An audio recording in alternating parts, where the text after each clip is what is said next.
Hi, everybody. If you're listening, I know some of you have asked about an update on Evie. Her surgery was delayed for like 3 hours, so she was operated on 3 o'clock Pacific Standard Time, just about, and she was home and talking to me on the phone at about 6 Pacific Standard Time. So that's pretty good. She was in pretty good spirits. She was bound up pretty tightly, is what she said, and I guess when she was intubated with the tube down her throat for the anesthesia, she said it was hurting to take a deep breath because of that. Maybe that and the binding as well. But other than that, she said, she was feeling okay. Her pain meds were at the pharmacy. And just so you know, for those of you that are not in Slack, hold on, let me see if this is the one I'm at. Hi, Denise. Denise, can you hear me? Just let me know if you can hear me. So we did take up a collection for her, and we're just sending along what we collected. If anybody wants to donate who is not in Slack, you can let me know. Send me an email, and I'll give you the PayPal. But we're just transferring it to her so that they can use it as ever they need to, whether they want to order food or whatever her needs are. Probably ordering food and stuff like that. But whatever she needs it for, that's what we're doing. Hi, Rosalita. And hi, Kato. So she called me. Well, Johnny and I guess dialed for her, but she was talking clear as day, like Evie, and said that she was going to go lay down, and they have a table prepared for her. I guess like one of those. I think it's one of those like rolling tables by the bed. And tomorrow, another friend of ours who lives semi close to her is going to go drop something off for her in the mailbox and some other stuff. So she's got that coming, and I know that I sent over the first wave of the donations, and I know that some people are donating now, and I'll send those over to her. And so that's nice. I think she appreciates that. And what else? That's about all the update that I have right now. As for other stuff, I'm not sure that she's gotten into that much of it, but everything went well from what I've heard, and she sounded good. So, ouch for Twisted Stitches. What happened to Twisted Stitches? I'm not in live chat. I'm in top chat. Let's see. What happened, Twisted? Let me see.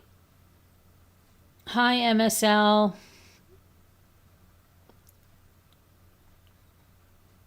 I don't see. I don't know what Kato said. Oh, maybe it's hi Twisted Stitches and ouch for the tube, probably, right? Okay. I got it. So so that's where we are with that. And we'll see what happens. And as for Chrissy, I know I haven't heard, and I actually did find out that I have information on her, but I didn't make any calls or anything. I did see that she renewed her membership, so I'm hoping that we'll be seeing her here maybe tonight, and that it's okay. You're in the hospital with pneumonia? Oh, I didn't know you were in the hospital. Oh, but you're okay. Well, that's good that you're okay. Hope you get out of the hospital. I didn't know you were in the hospital. Prayers that you get better there and out. Nobody wants to be in the hospital. Especially this time of year, right? So what else is going on? Yeah, so if anybody else wants to do anything, just email me and I can give you the PayPal. Oh, yeah, I guess so. Yeah, I figured it out, Kato. Um, let's see. It's so windy here. Now I'm going to tell you, if suddenly I should lose power, it's because it's insanely windy. And it's 10 degrees? What is that? I'm sorry, 18 degrees. And it's insanely windy.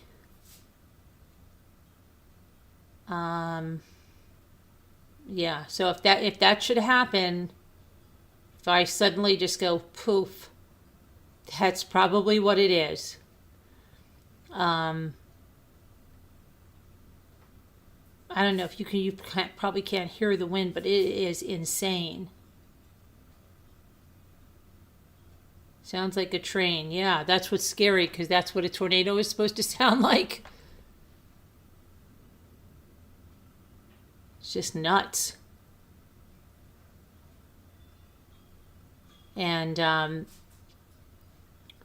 so what's been going on in the world, I looked for a little bit, but not a lot's been happening, which is good, but there's a couple of things to talk about. Wow. Wind is crazy. It's 48? Get out of here. Oh my gosh, is it really?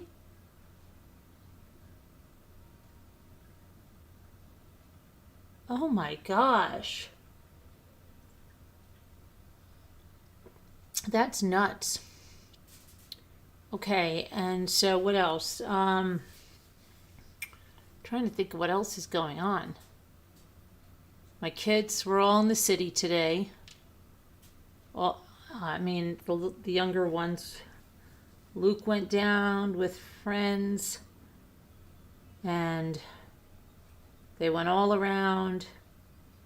They're actually in Long Island tonight, and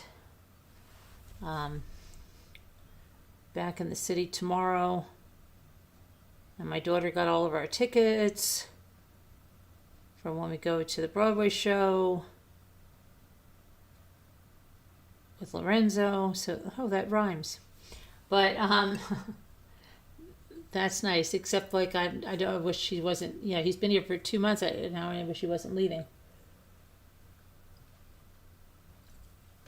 So, anyway, let's see what the heck is going on.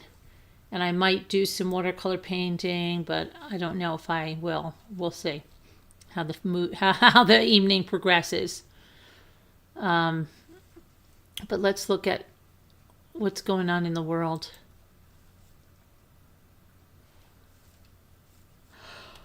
Oh my goodness.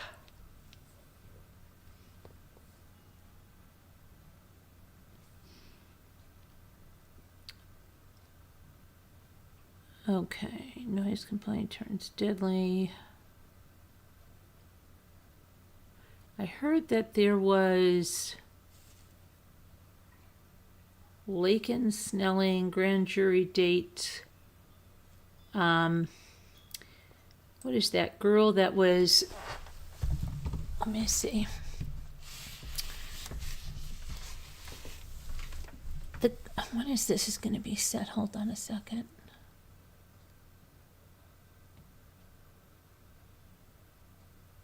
Remember that what was it, University of Kentucky girl who they found the baby dead in her closet? This one right here. Boy, did you not go? Okay, Lakin Snelling Lakin Snelling. A grand jury has been set in the case of that former University of Kentucky college student who allegedly gave birth in the bedroom of her off-campus home. The baby was found dead in I think it was a garbage bag, right? So a grand jury in Fayette County, Kentucky will hear the evidence in that case in late January. She is accused of giving birth and then putting her dead baby in a trash bag in her closet. She's been on house arrest in her home state of Tennessee ever since the initial court appearance on September 2nd, when she pled not guilty to abuse of a corpse, concealing a birth, and tampering with evidence. Now, I believe in that case they were not able to, wasn't the problem there that the medical examiner was not able to determine the cause of death? Isn't that what happened there? That everybody was like, oh no. Let me see here.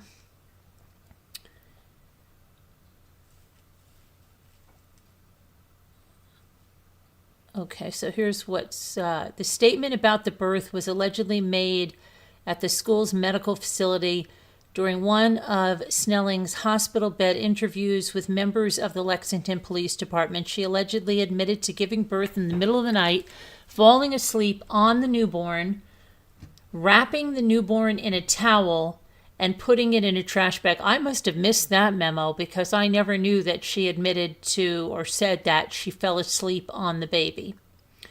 Wrapping the baby in a towel and putting it in a trash bag along with her placenta. She then cleaned up the room before heading to attend a class less than 6 hours after giving birth, according to the affidavit. And she never made it to class, chose instead to get McDonald's and return home, and she was greeted by local police. Her roommates had contacted law enforcement after hearing noises coming from her room in the middle of the night and then discovering blood in her room that morning. When officers arrived at the home, they checked the closet and discovered the dead baby. She was subsequently arrested, and a few days later, on September 2nd, she made her initial court appearance where she pled not guilty to charges of abuse of a corpse and tampering with physical evidence and concealing the birth of an infant. She was released on a $100,000 surety bond and was allowed to leave the state to spend her pretrial period under house arrest at her mother and father's homes in Tennessee. Those conditions were then modified by the judge in late October for reasons that are still unclear. Sounds like something Joan Crawford would say. Judge Melissa Moore Murphy announced in a court filing that Snelling would only be permitted to stay at her father's residence and would have to wear an electronic monitor at all times. The grand jury will likely be asked to indict Snelling on the 3 charges she initially pled not guilty to during her initial court appearance in September, and possibly a count of murder or manslaughter depending on the newborn's autopsy results. The initial autopsy was inconclusive in determining cause and manner of death. Yeah, that's what I was saying. And the Fayette County Coroner's Office and Office of the State Medical Examiner have not said anything further to any members of the media there, so I don't know. But they're going to, grand jury at the end of January will be looking at that. Okay. Let's see what else we've got.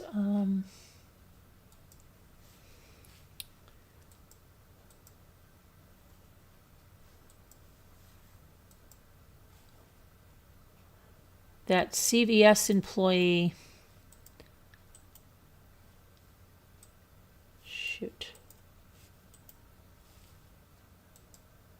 a botched robber was stabbed and killed in a botched robbery.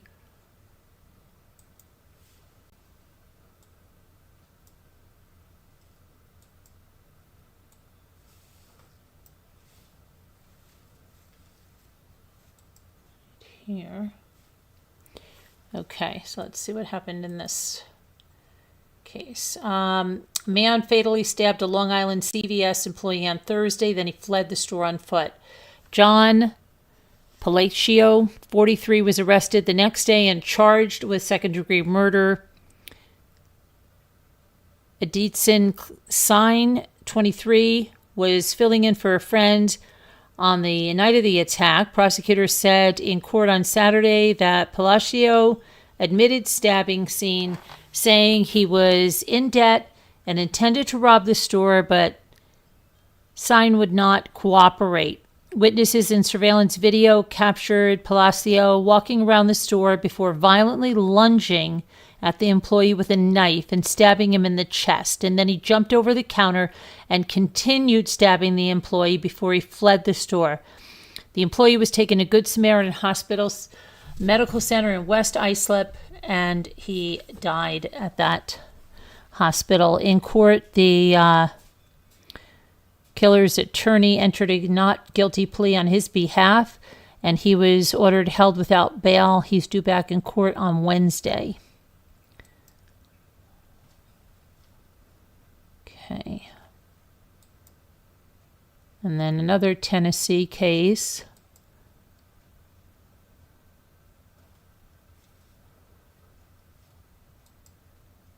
I'm just going to get a...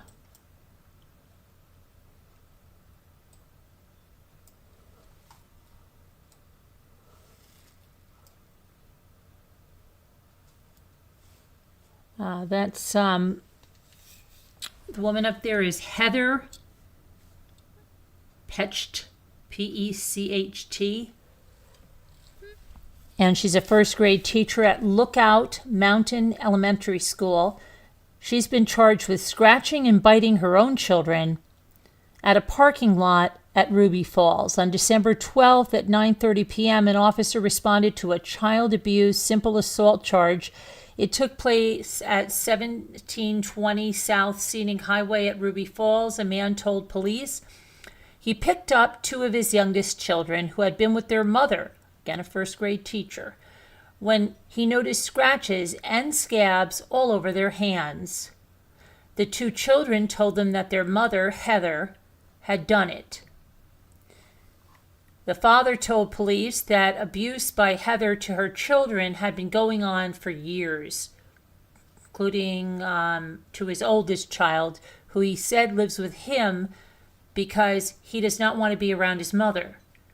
He said he had reported incidents before to Marion County and the Dunlop Police Department, but no action had ever been taken. Officials said the two younger children told police that they were in the car with their mom at the Ruby Falls parking lot when their mom's phone ended up in the back seat of the car. The police report said the children said the mother started screaming at them for the phone, and while they were trying to get the phone for her, she began pinching and scratching them. One of the children said they got out of the car to get away from her. One child told police that while he tried to push her hands away from him, she bit his hand. Both the children and the older child told police of abuse that had been happening for years and occurs about once a week. Forensic interviews were scheduled for the children at the Child Advocacy Center, and the father filed for emergency custody of the two younger children, which was granted. Due to the statements from the children and the scratches, red marks, and deep marks resembling fingernail impressions on the children's hands, the mother, the teacher at that school, was arrested on Friday, December 26, and charged with 2 counts of child abuse. So let's see.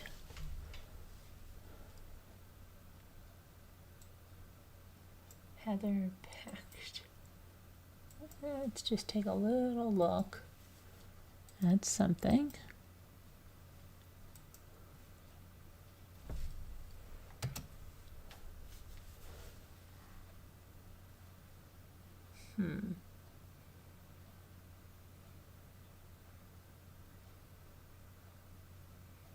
Interesting.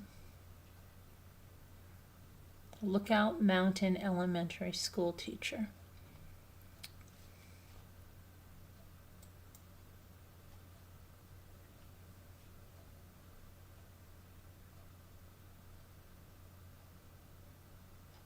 Huh. Very strange. I think she's already gotten to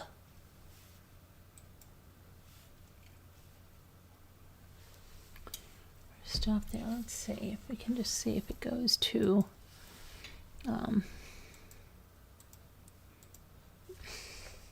imagine if that's your kid's teacher. Oh boy.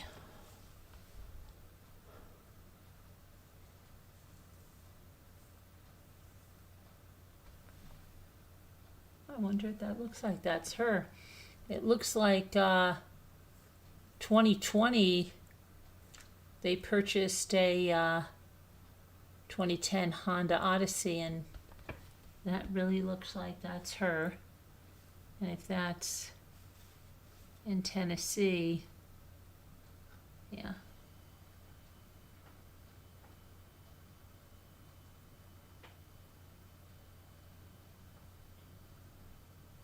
Yep.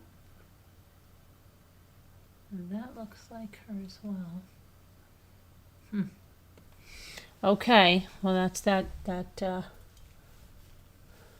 story. Let's see what else we have.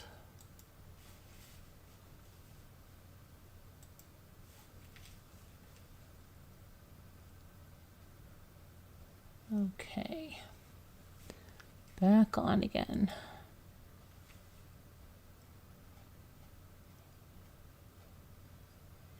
So we talked about the CVS, we talked about that, the grand jury, and what is this one? Oh, let's see.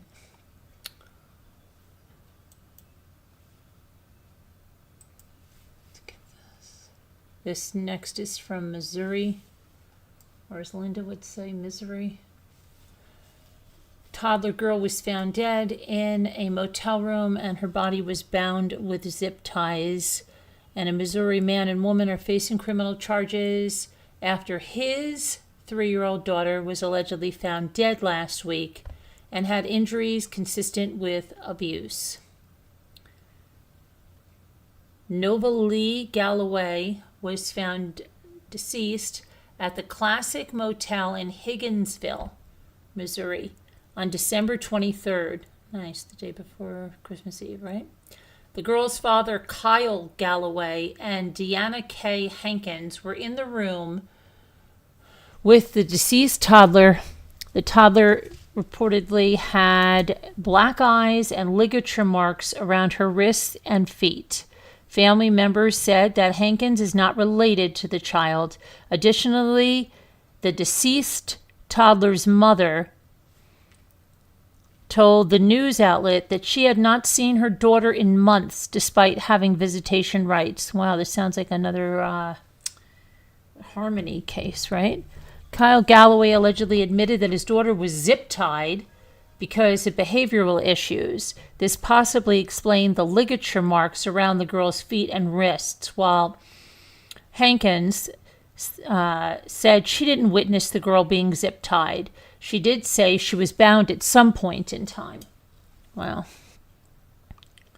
Oh, here's the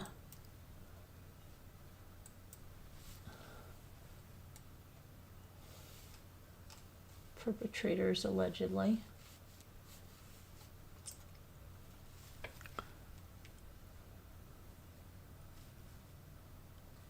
Court documents stated on the night that Nova Lee Galloway died, her father and Hankins were trying to go to sleep, but the toddler continued to misbehave, leading her father to kick her in the head. Oh, yeah. Oh, that's... yeah. What a stellar guy. Oh, that might have been a little hard, Kyle Galloway reportedly said to his daughter before he and Hankins told her to go back to sleep. Authorities said the father and Hankins did not check on Nova Lee Galloway, who was loudly breathing. This sounds just almost exactly like the Harmony case, except that took place in a car, right? The pair said they believed she was playing or still misbehaving. Eventually, Kyle or Hankins checked on the toddler and discovered she was unresponsive and called for help.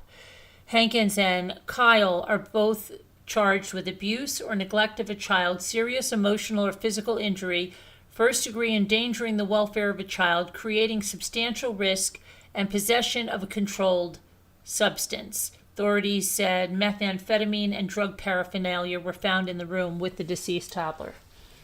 Wow. And they are remaining in jail without bond. How disgusting.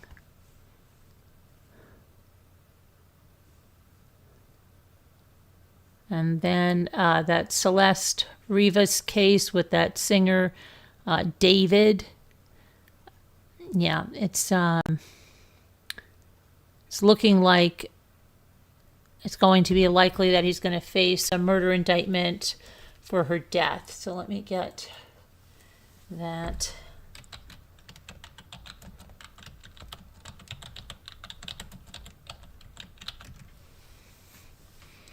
So he's likely to be indicted. That's just hours ago. That's been making news.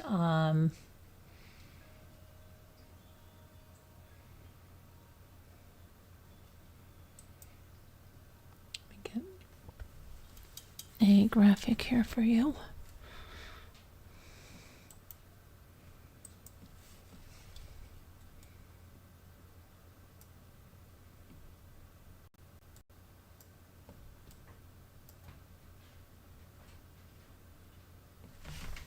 Okay.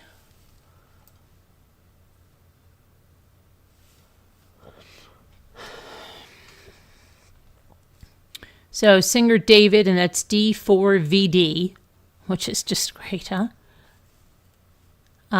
Will likely face murder charges in the death of Celeste Rivas. And that's because the grand jury that's hearing the case will be asked to hand down an indictment. Last month, the grand jury was an investigative grand jury, a grand jury that helps authorities gather evidence, but one that does not indict. An investigative grand jury can be useful to subpoena and then force uncooperative witnesses to testify. However, the grand jury that has been hearing witnesses in the Celeste Rivas murder is actually one that will vote on indictments, and multiple sources tell TMZ, we know how reliable they are, that authorities, including prosecutor Beth Silverman, believe David, hold on one second here, because something just popped up, was involved in the death of Rivas. And TMZ, for the most part, is pretty reliable. So we're going to give them that. And they have been breaking stories before many other media sources. So I tend to believe that. I think he's going to be arrested. Earlier this month, David's day-to-day manager, Robert Morgenroth, testified for days before that grand jury. And a reporter from TMZ heard Morgenroth tell his lawyer in the courtroom hallway Silverman was very pushy as to why he didn't call the police. He said he responded by saying it wasn't his responsibility and his job was to make sure David's tour kept going.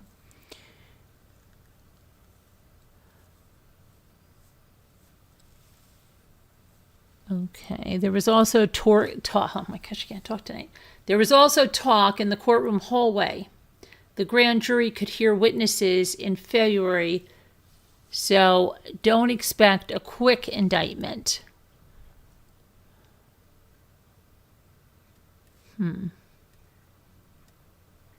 Yeah, I think it's coming soon. Maybe not right away, but...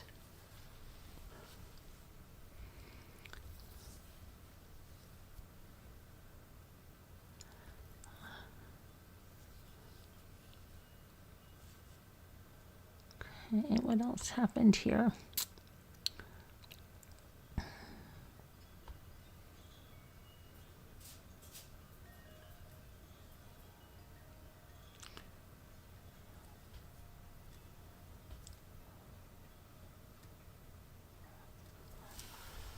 Okay, what does this say? The role model in my life.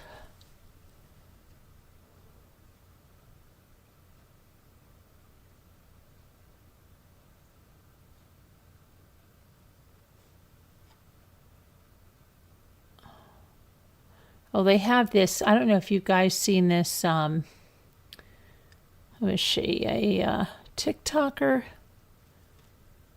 Alabama Barker. Have you guys heard about her?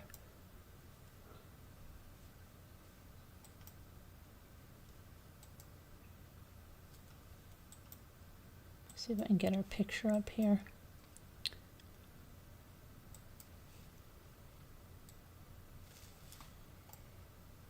See a lot of videos, people doing what they got for Christmas, vloggers, all kinds of people. Well, This woman here is Alabama Barker, and I guess people, I don't know what.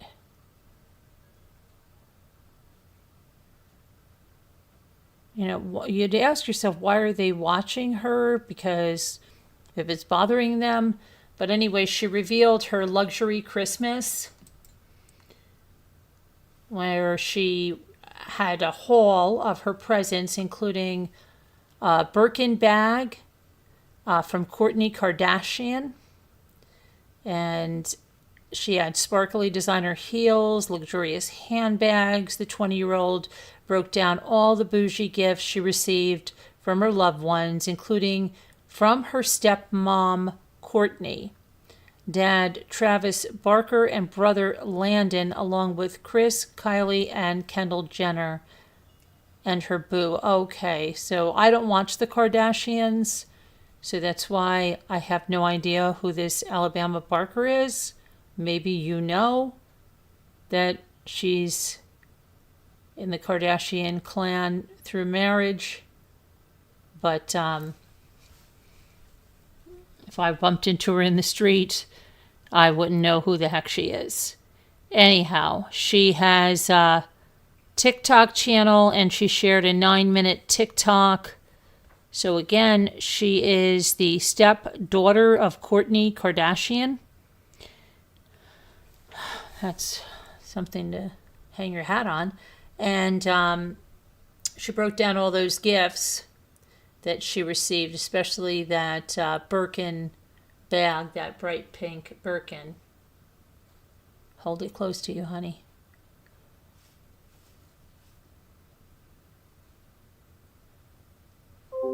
And then she said, I'm seeing a lot of girls doing the I'm really grateful videos.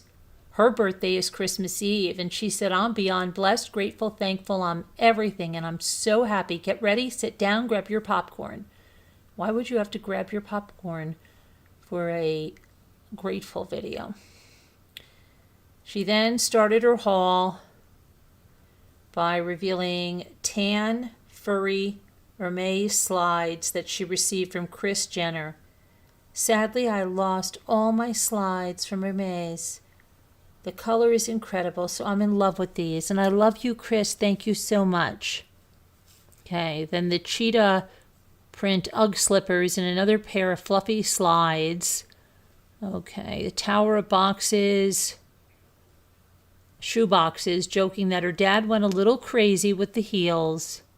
Okay, sweetheart. Yeah, okay. I don't know, that doesn't interest me at all. And what is she bringing to the table? Why am I watching her? Just to watch an entitled person go on and on and on about people I don't watch. I don't watch the Kardashians. If you watch them, you watch them. I don't watch them. Okay. I didn't know who she was.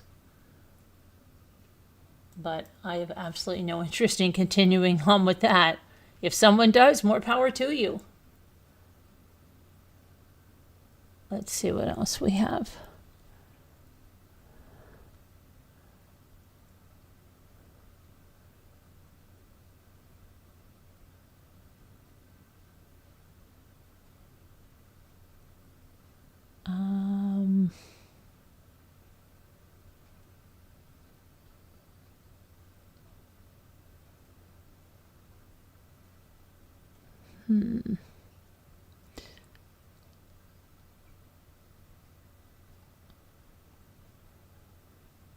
So we got the guy likely to be indicted for murder.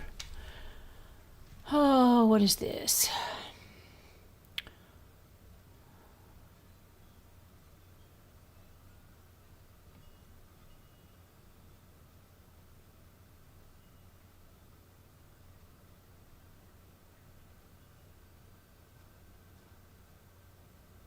There's really not a lot going on. Who's this?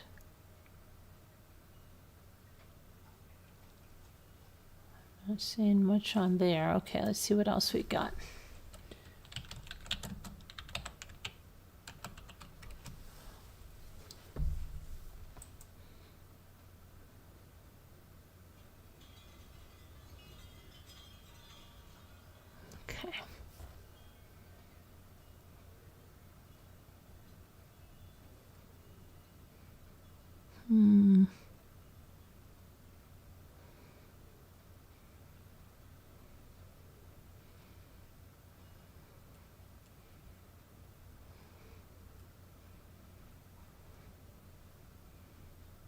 And is it Khloe again? My gosh, Khloe Kardashian. What the hell?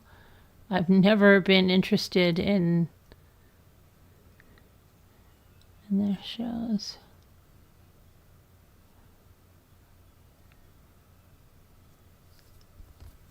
Told you about the actress.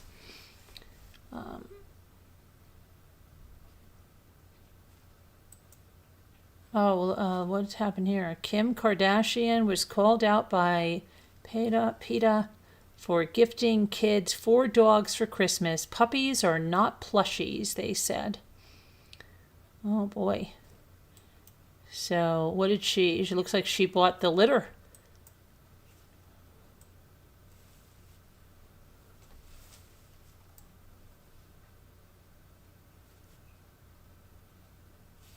They all look like they're from the same litter, don't they? Each kid got a puppy. And you get a puppy, and you get a puppy, and you get a puppy, and you get a puppy. Let's see.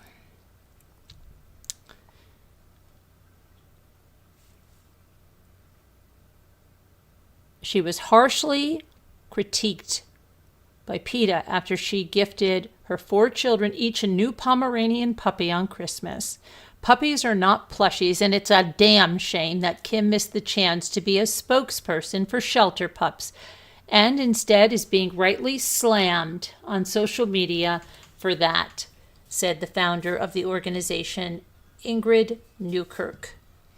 Ignoring the homeless animals crisis is inexcusably callous, said Newkirk, urging the Skims founder to call PETA,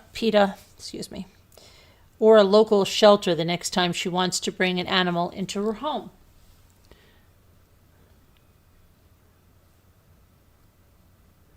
Additionally, Newkirk said, Kardashian can make some amends now by sending their kids to volunteer at a local shelter. Yeah, I don't think that's going to be happening. She also suggested the reality star can fund a local shelter adopt-a-thon or at least one spay day to help stop the growing homeless puppy crisis. The Kardashian star came under fire after she shared a photo of 4 puppies snuggled up together via her Instagram stories. Each kid got a puppy, she wrote over the snap. Northwest 12, Saint 10, Chicago 7, and Psalm 6. Newkirk also called out Kim's sister Khloe for welcoming a black Labrador puppy into her family. Why did she get in trouble for the black lab? She also stated that the TV personality could support a local shelter adopt-a-thon or at least one spay day. Okay, you already said that.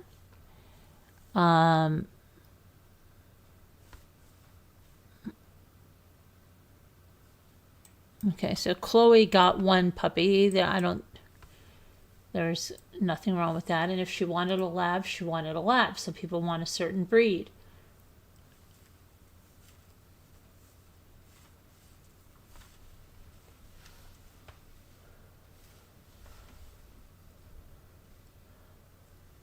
Let's see.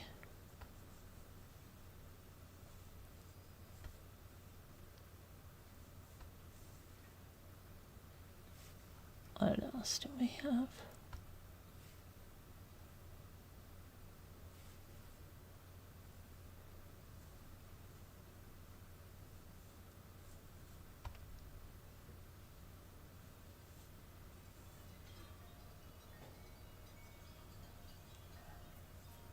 All right, let's see what else.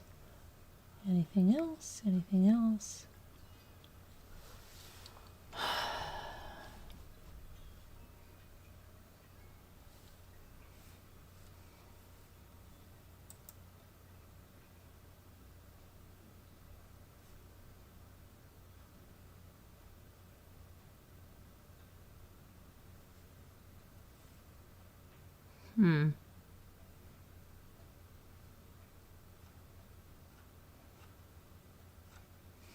Okay, so that's all she wrote on that. And let's see.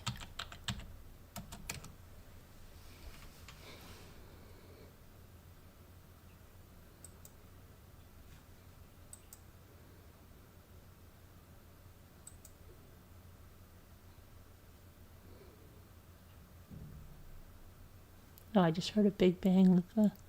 Hope that wasn't a tree falling on the house or something.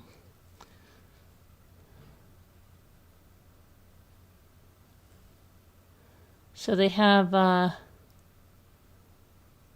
what's going on in Alaska. Alaska airlifts hundreds in largest evacuation in 45 years.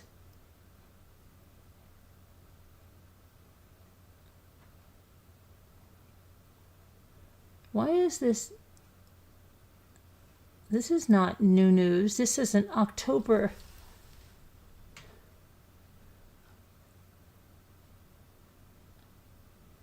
What's going on? Is there really like no news so that they're reporting stuff from October as if it just happened? It's so crazy.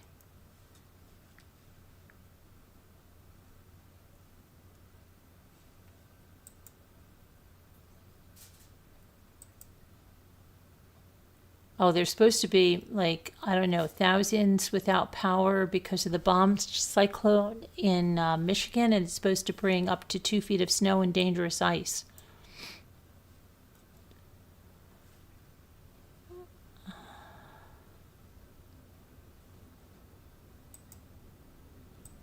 Wow, listen to that wind. Saying that ground beef has been recalled in 6 states because of possible E. coli. Mountain West Food Corp. LLC in Idaho has said this affects more than 2,800 pounds of raw 90/10 ground beef that may be contaminated with E. coli.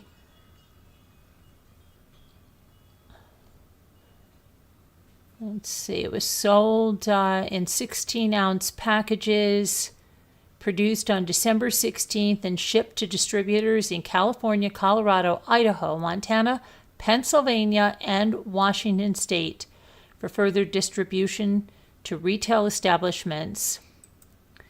The impacted beef has Forward Farms grass-fed ground beef on its label, along with use-by, freeze-by date of January 13th. And EST 2083 printed on the side. It was discovered during routine testing with the sampling results showing the presence of E. coli 026. People can become ill, average 34 days after exposure to the organism. And there have been no confirmed reports of illness in connection with consumption of the products but anyone concerned should contact a healthcare provider.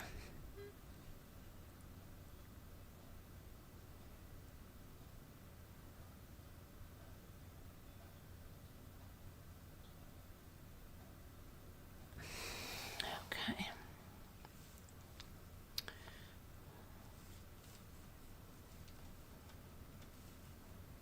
Okay, so let's get back to that.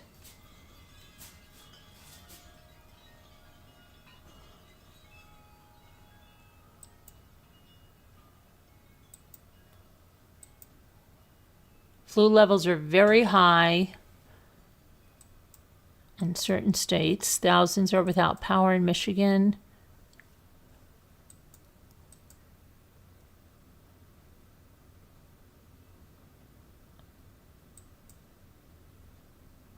One dead and one hurt in a fire. A NASCAR driver's father, I believe, was North Carolina. Is that what happened? One dead and one hurt in fire at home where NASCAR's driver's family lives. Yeah, I just saw that. Let me see who that was. Hold on, I'll tell you who that was. I just saw that.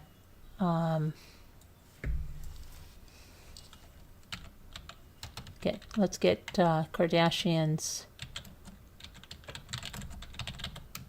dog off here, even though it's not the dog's fault. Okay. Denny Hamlin's father. dies. His mother is hospitalized. Okay, so let's get the driver on here. Right here.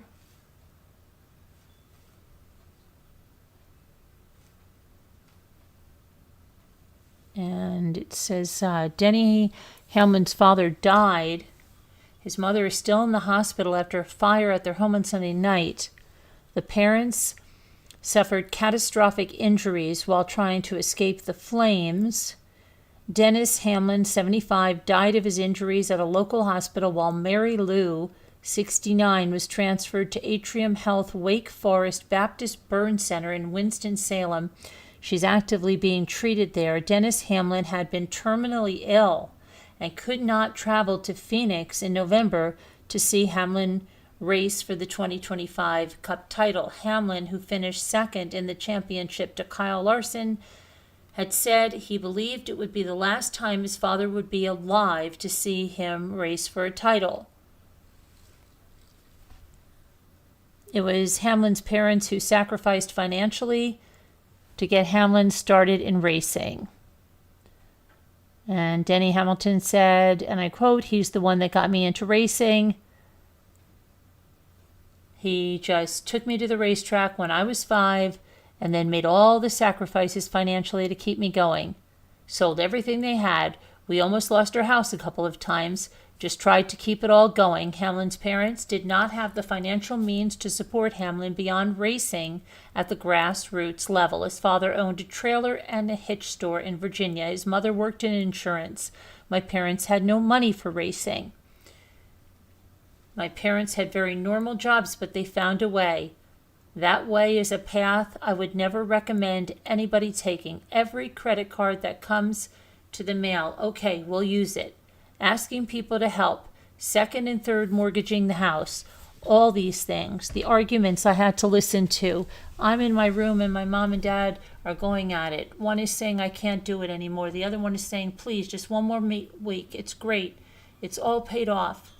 Hamlin got his break when the late J.D. Gibbs, son of Joe Gibbs, saw him shaking down cars at the track record speed.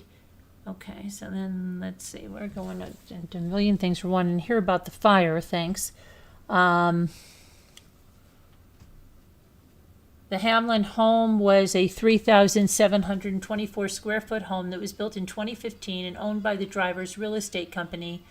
Several fire departments were dispatched to the home at 6:19 p.m. Eastern Time on Sunday and arrived at 6:27 to find the two-story home mostly engulfed with flames showing through the entire attic.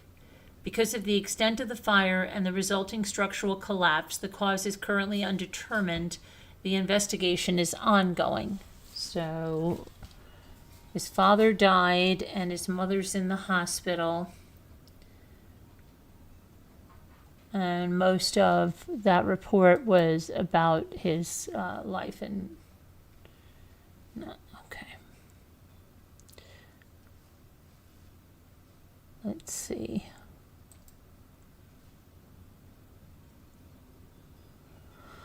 All right, here's something maybe.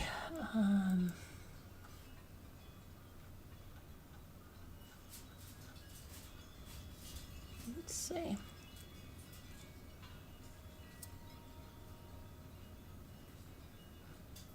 Yeah, looks like okay. That's about it. That's all that's.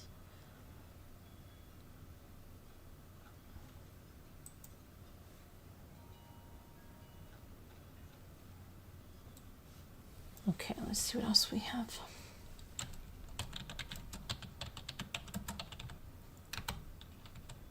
I'm going to come back to the chat in just a second.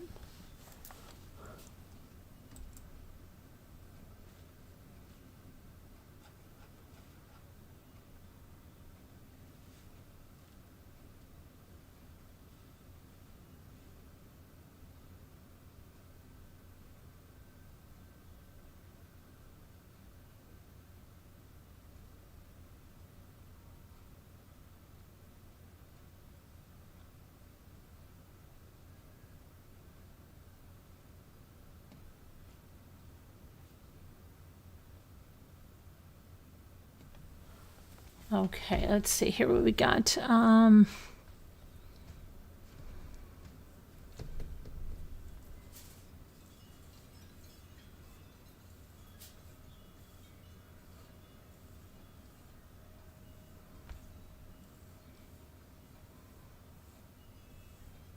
I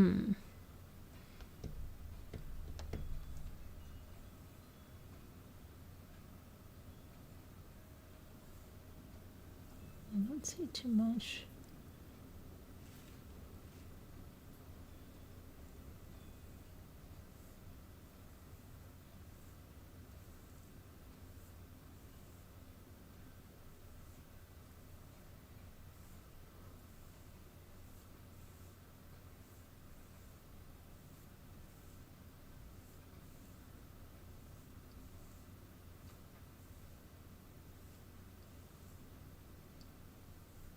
Oh, we got some more about this guy right here.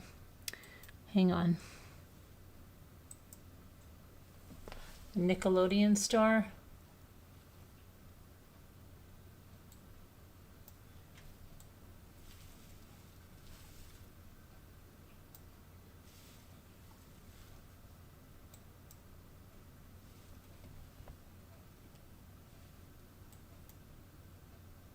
So this ex-Nickelodeon star Tyler Chase is back on the streets.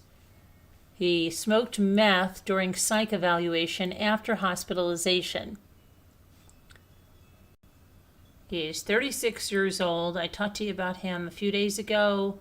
He was expected to enter a rehab facility after he was being placed on a 72-hour involuntary psychiatric hold last week. However, he was reportedly released from the hold before being able to get the help he needed. They were supposed to hold him and transport him to a detox facility, said former Mighty Ducks star Shaun Weiss. Instead, they let him out without contacting any of us.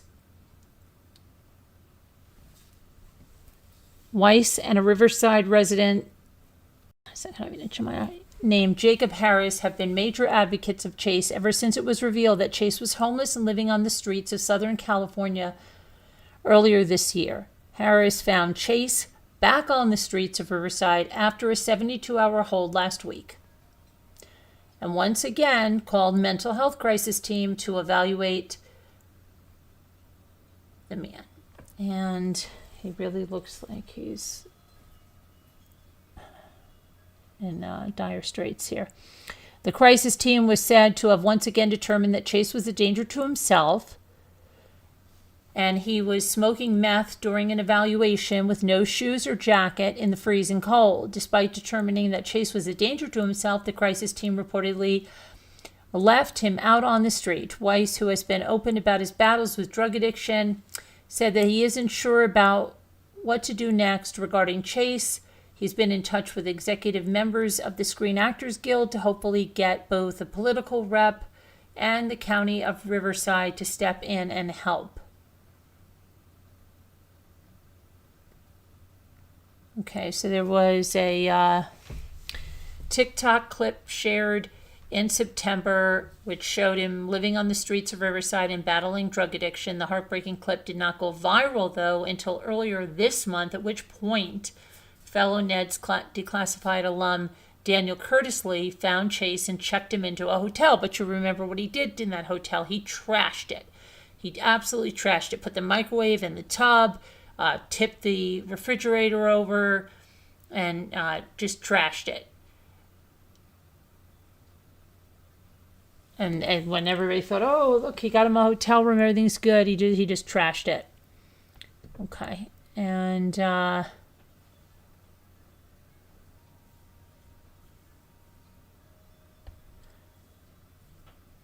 I really believe we can get Tyler back on his feet, and I'm feeling it right now with the holiday season. He's on my heart, often on my mind often. Lee, however, returned to the platform hours later to reveal that Chase trashed that hotel room. And then he was found digging around in the dirt behind a 7-Eleven. After a reporter offered Chase food, he reportedly asked for marijuana instead, before claiming that he gets Prozac, Adderall, Sudafed, Wellbutrin, or Zoloft from a psychiatrist. Oh, wow. And then they were confirming in a video Harris did on Instagram or a post that Chase was admitted into the hospital to detox off of the drugs, and said we finally got Tyler the help he needed. He is currently receiving medical attention, but Chase was back on the streets just a few days later. So it didn't look like it's going to work there, right? I don't know. Sadly, right, a person has to want the help. It's not enough for people can say, oh, look, we put him in here and we got him secure and everything's good. But if he doesn't want to do it and he doesn't want to change, it's not going to work, unfortunately. You just can't love or want somebody into changing like that, to doing something, to detoxing, to going into a rehab and all of that. So let's see. Anything else? Oh, yeah. One more thing with the sister wives. Big reveal. It's a huge reveal. Oh my gosh. Sister Wives fans, sit down because you're not going to be able to take it. Cody and Christine. Cody and Christine are blood related. They're cousins. I told you. You're not going to be able to take it. What a big reveal, right? Oh my gosh. It's so shocking. So shocking. All right. I'm trying to get their picture on there. It doesn't want to stay. Okay, let's see if that'll stay.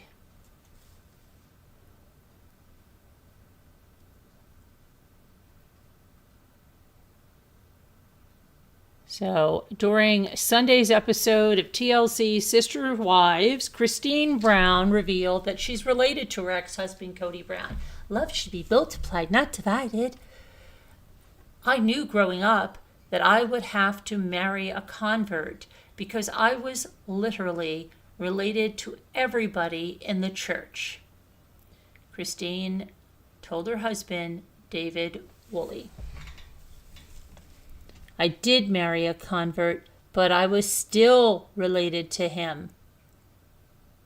Yes, I'm related to Cody. Christine went on to explain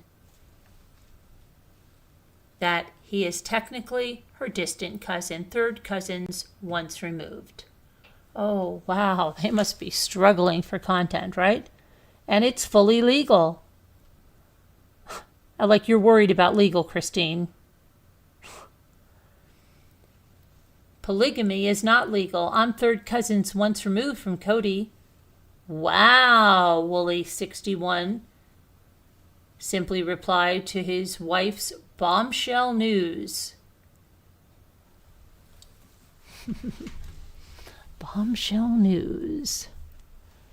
So, okay.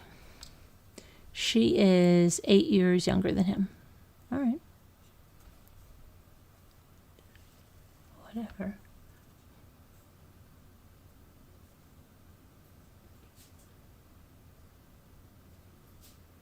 The polygamous family would poke fun at Christine and Cody's familial relationship. They were always a joke about how they were cousins, but they are so distantly related, it's ridiculous, Janelle said.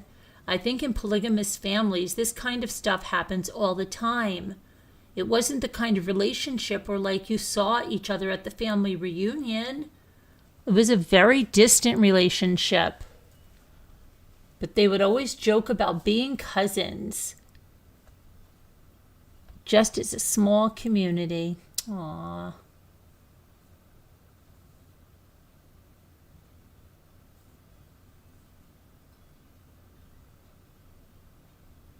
Christine has opened up about what led to their divorce after 25 years together. It wasn't a real, true intimacy. Really? Why? Because he had, what, 3 other wives? That wasn't taking care of me emotionally, romantically, physically, financially, nothing. I was independent at that point. Cody, for his part, said he was no longer attracted to Christine. I was ambivalent. I was trying to be stoic about it, he said.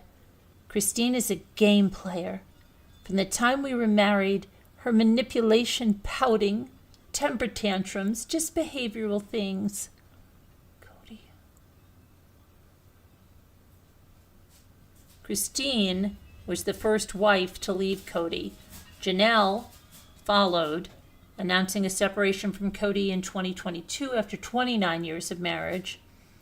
Mary Brown did the same and ended her and Cody's marriage in 2023. Cody is still married to Robin Brown, 47, whom he legally wed in 2014. Wonderful.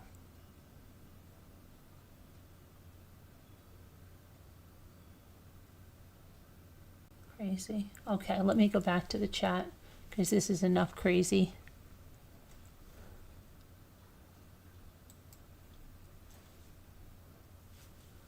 All right, let's see.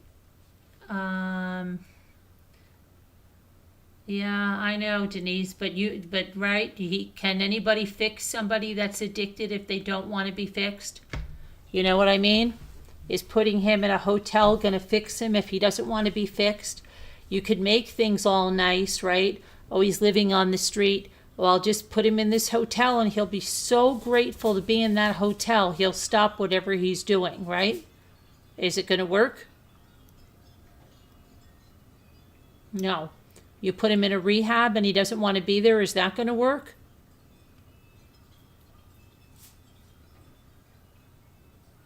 You just, they have to want to do it, right, Denise? I mean,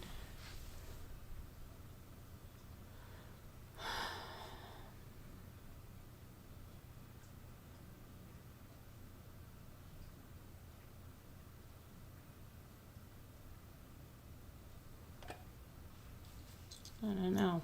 It's yeah.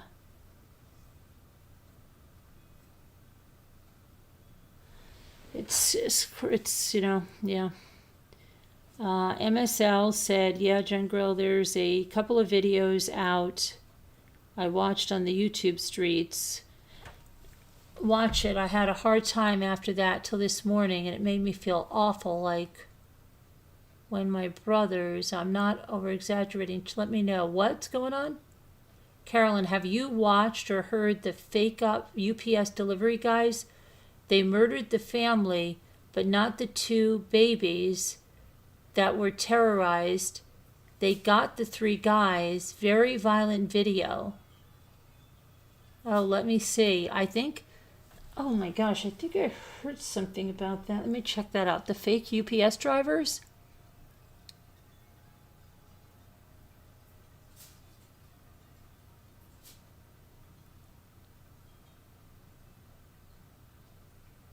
Let me see. Hi, Gail.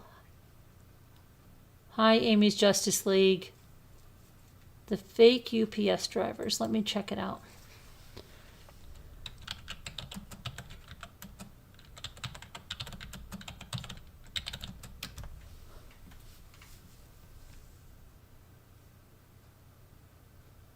In Minnesota? Wait a minute. Wait a second. Did this happen in 2024, though? I see something. Was it a triple murder, but it happened in 2024? Is that the one? Minnesota man accused of killing 3 people inside their, Anoka County home was a former UPS worker who appeared to wear a company uniform as he carried out the fatal shootings, but it was one person. Is that the one you're talking about, MSL? Because I don't know if that's the one you're talking about.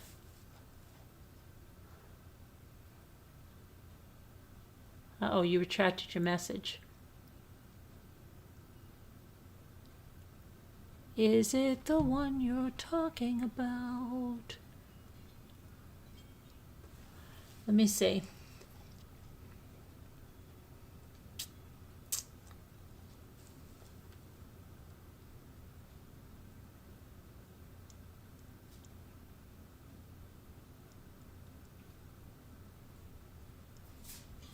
Well, did you know about the one with the real drivers from a service by Best Buy that killed that woman in Florida? That was horrendous. But I don't know if you're typing or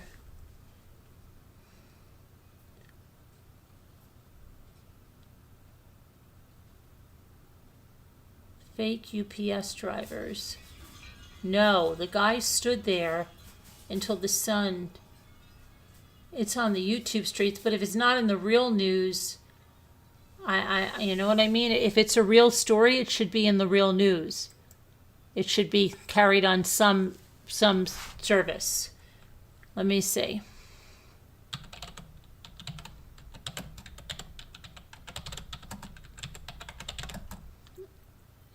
Like, why wouldn't it be there if it was a horrific thing?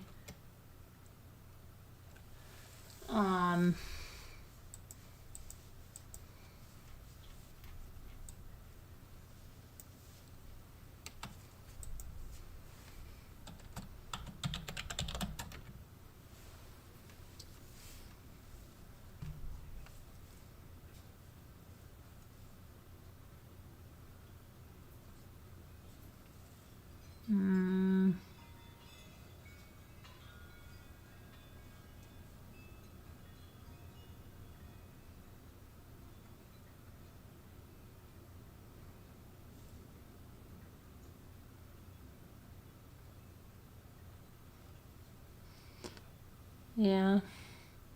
In real news, I'm seeing the one man, and it's a story from 2024. I don't know.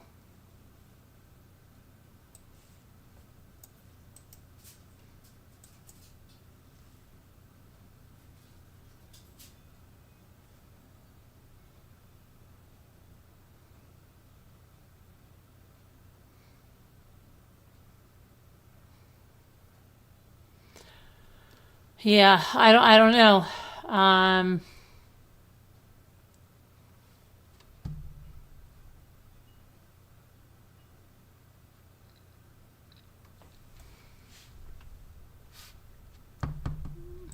Let me see here.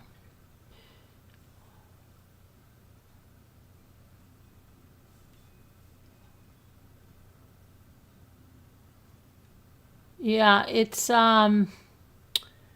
this one too. 3 men staged a fake UPS delivery to force their way into a home in Coon Rapids, Minnesota. Is that the one you're talking about? Because that is from January of 2024.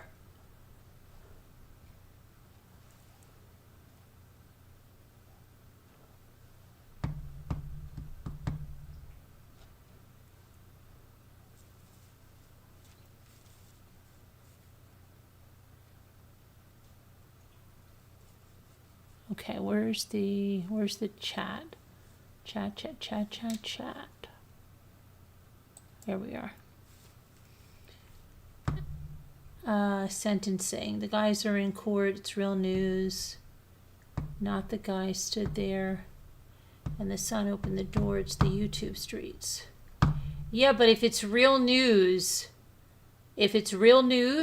then why can't I find it? That's what I'm saying.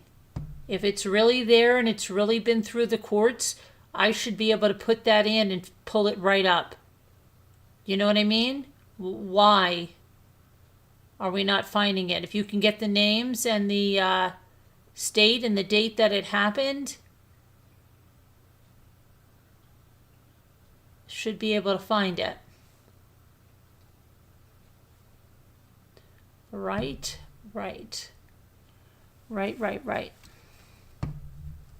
Okay, let me see something else. I want to see something else.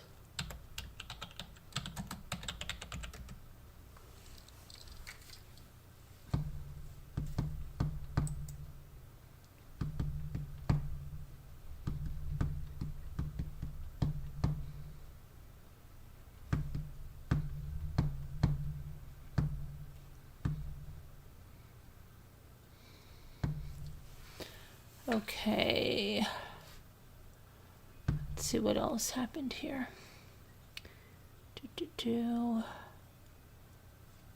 Kept away from allegedly. What?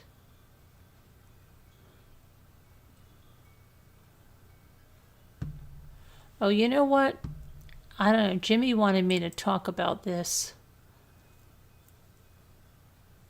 This is a crazy case. Discovery Channel reality star killed cellmate in the Las Vegas jail. This guy right here. Let me get his picture up.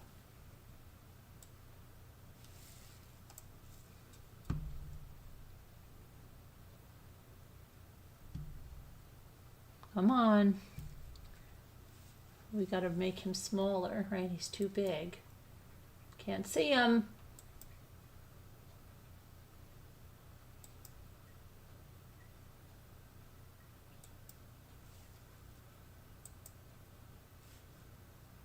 Still too big.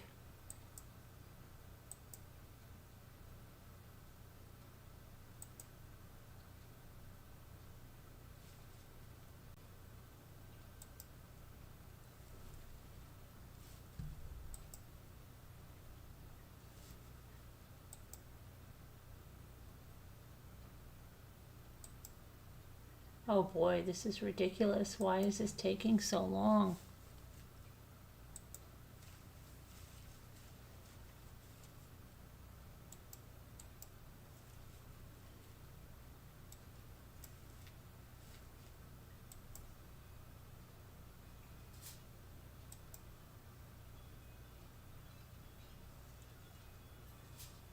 Okay, we're just going to have to put him like that, okay? I think you get the idea. Anyway, he allegedly beat his cellmate to death in a Las Vegas jail cell. He's now facing a murder charge. His name is Chad Ollinger, not Bollinger, because they've had their own problems, right? Bollingers, allegedly. Isn't that right? It's the Bollingers. You know who I'm talking about? But this is an Ollinger, 41 years old. He was the only other person in the cell with the dead cellmate. Las Vegas police put out a press release on Saturday. Now, Ollinger is the reality star. Hang on a minute. An ad just like freaking popped up in front of everything and I can't get out of it. Okay. Of Mystery at Blind Frog Ranch, and it has run for 5 seasons on Discovery, and I have never heard of it before in my life. Mystery at Blind Frog Ranch. Well, he's a star on that show, reality show. Guards at the Clark County Detention Center. They were conducting routine checks at 11:15 p.m. Friday when they passed by Ollinger's cell, and they saw the other prisoner was unconscious. He has not been publicly identified. He was apparently suffering from blunt force injuries. First responders provided aid, but the man was pronounced dead at the scene. Las Vegas police confirmed that Ollinger and the victim were involved in a physical altercation earlier in the day. Ollinger was originally held in Las Vegas on an out-of-state warrant. He was wanted for contempt of court and had been behind bars since October 27th. He also has had a history of prior run-ins with the law. In November of 2024, he was involved in a motorcycle chase in Texas after he ran a stop sign in front of a cop car and then sped off. 3 months later, he was arrested again in Texas for driving without a license, and in July of 2025, his family reported him missing out of Amarillo, but he was found shortly afterward in Albuquerque, New Mexico. Now, that show that I've never heard of, Mystery at Blind Frog Ranch, follows Chad and his father, Dwayne, as they search for treasure on their vast property in eastern Utah. Utah again. Utah.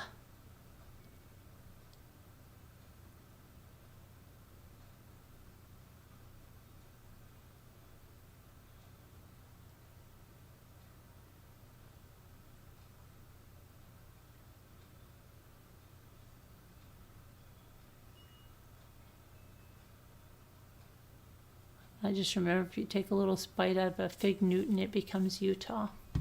Okay.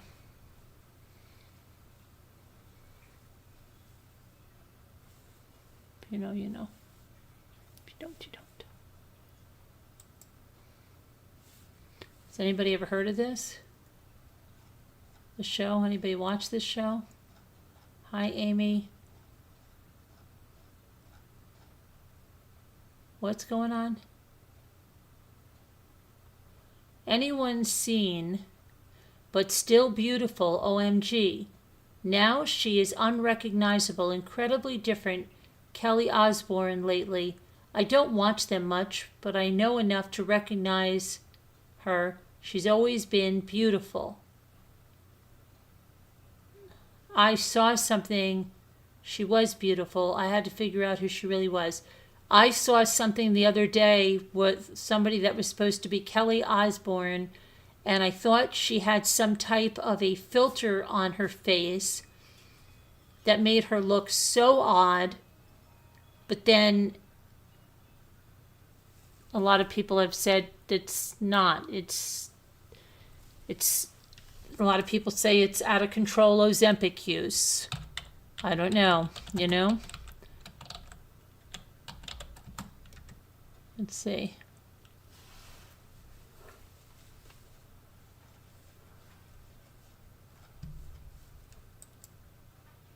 Trying to find the video I saw.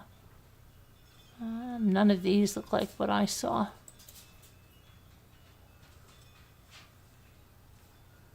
I saw a shocking one where she had a hat on her head and her husband there with a baby. But I don't see any of the ones when I'm looking at images that were the images that I saw.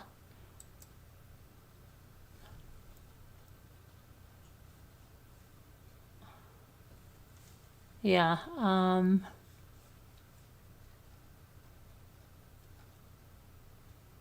yeah, I'm not, they're putting up all old pictures of her.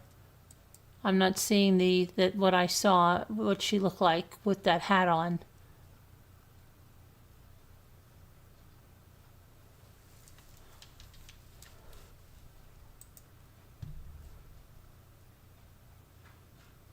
She was in some video, I think it was on YouTube. She had a hat on.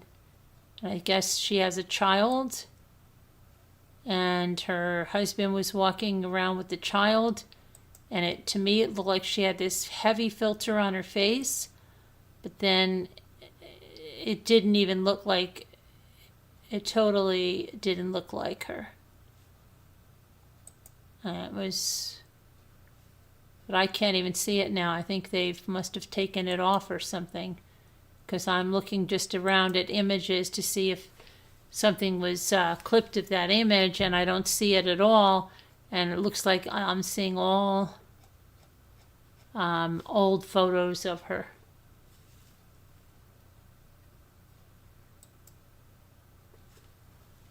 I'm not seeing anything with that face that I saw in that video at all.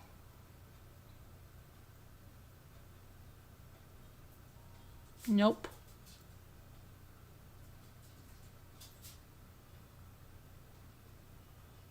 Not one. They must have taken it, I don't know if they scrubbed it or what. Because it was really, really odd. And she was wearing a hat, like a beanie type, like winter type hat. And it was really strange, extremely strange. And it didn't look real. It looked almost cartoonish. That's what I'm saying. Like with the filter, it looked almost like a cartoon.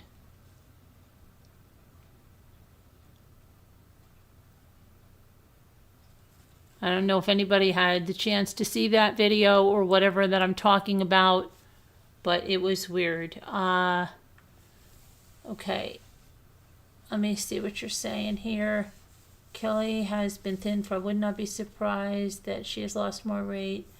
Yeah, but it was more than that hard. It was, the thing I saw was really very, very odd. I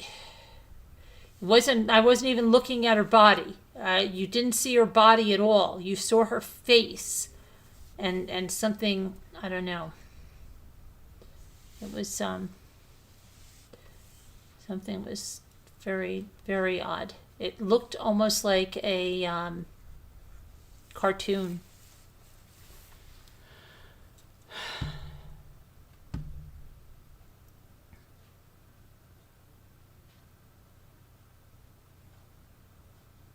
But they are on Ozempic. I think they've admitted that, right?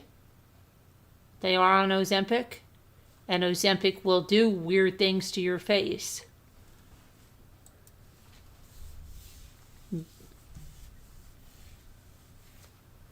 me see.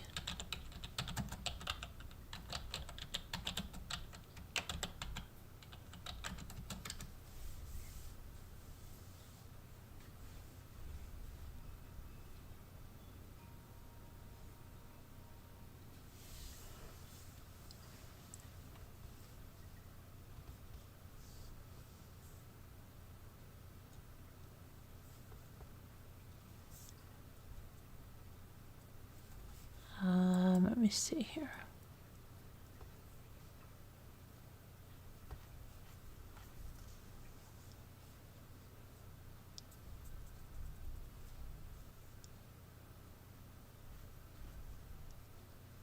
I don't know if anybody saw the video I saw, because I don't real. I mean, I thought it was I thought they were like it was some kind of AI, and so did Jimmy when I showed it to him, because like it almost looked cartoonish. I wish I could find a photo of it, what I'm talking about.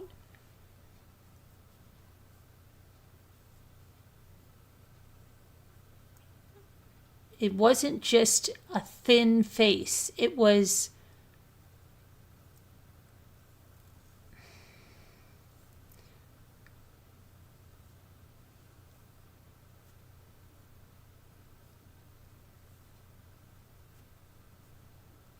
and I think she also had like her lips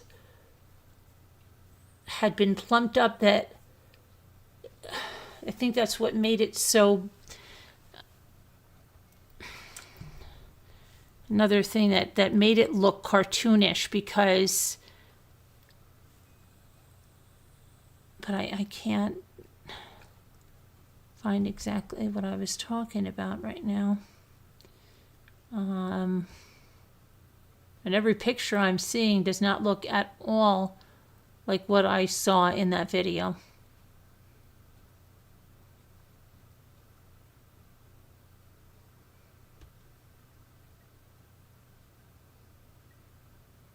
Not even close.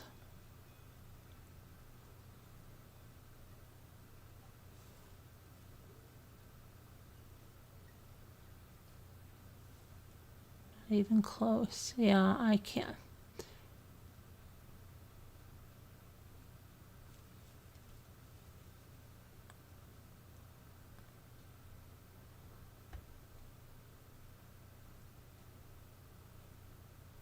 Yeah, I can't find it.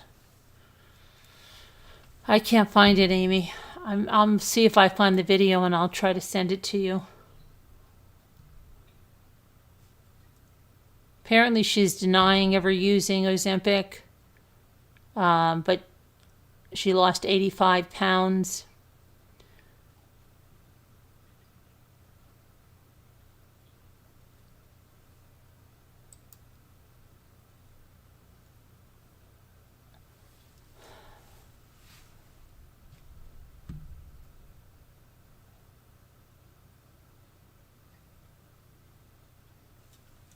Anyway, yeah, I don't see. I cannot find it. What I was thinking of. I mean, what I saw. Hi, everybody. If you're listening, I know some of you have asked about an update on Evie. Her surgery was delayed for like 3 hours, so hold on. Sorry, my video was playing.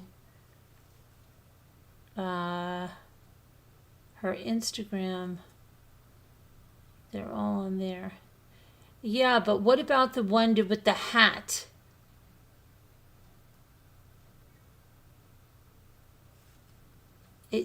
They are saying she denies it, MSL. They're saying she denies Ozempic use. They say that Sharon Osbourne said she used Ozempic, but that they're saying that Kelly Osbourne denies it and says that her weight loss is the result of gestational diabetes, cutting carbs and calories or something, and, something else. Could she be lying? Of course. But I'm just telling you what it says out there. She's adamantly denying using any of that for the 85-pound weight loss. Yeah, that's what she's saying, and my stomach is growling. I have no idea why.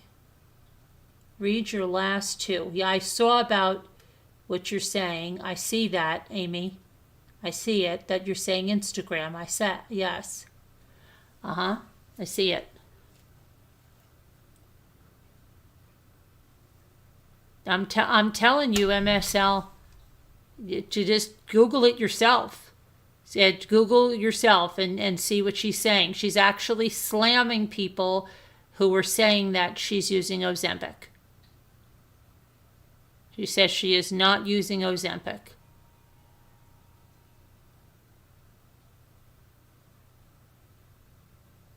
Does anybody want to fact check that for me? Go ahead. Anybody want to back me up on that?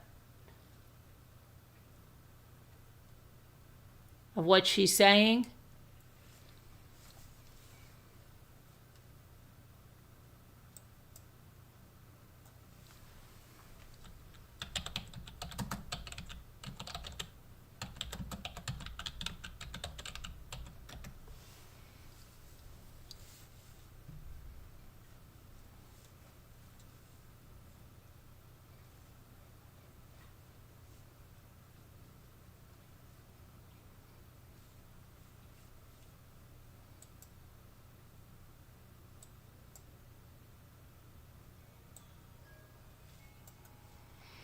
I'm looking at Instagram, Amy, and nothing is like what I saw in that YouTube where she's wearing the hat.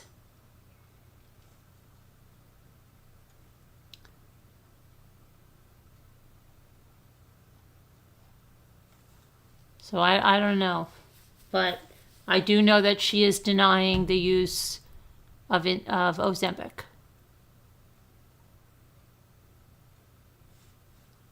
Okay, Jen Grill said, I've seen Kelly say she didn't take Ozempic. Yeah, I saw it too, Carolyn. I just read it. Okay, I got you. Thank you, MSL.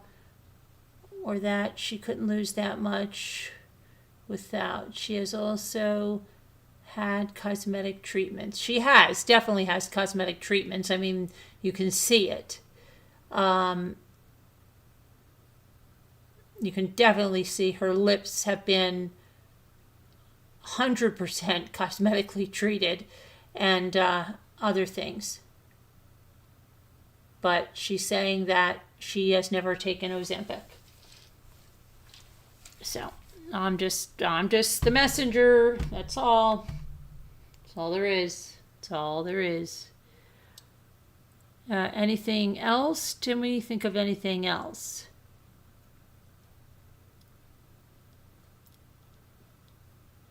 I was really hoping we'd see Christine tonight because she did renew a membership. So I was hoping that we'd see her in the chat. I was really hoping, but maybe we'll see her in the comments. Maybe she just fell asleep.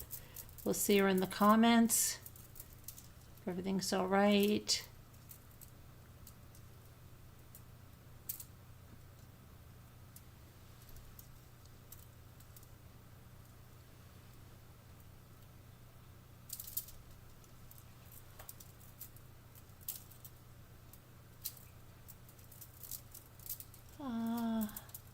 Heart Made Wise says she lost 85 pounds after her pregnancy, cutting carbs and sugar. She went platinum blonde. which she often styles voluminously. She had some jaw slimming Botox procedures and other cosmetic treatments. Definitely had her lips done. Definitely had lips done. Okay. Let's see something else. Let's see something else.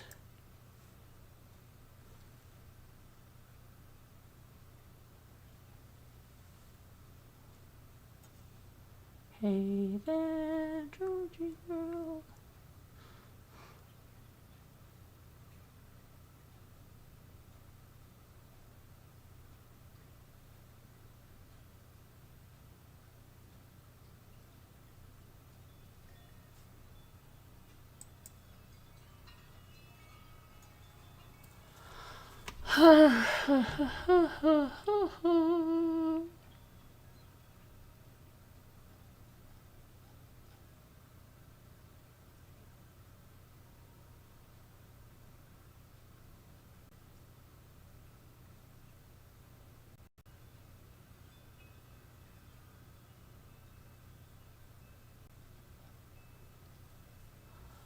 Okay.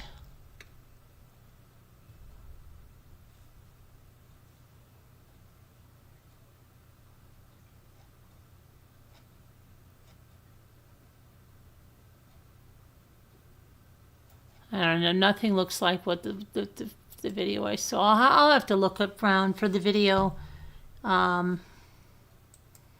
I saw, because nothing looks like the video that I saw.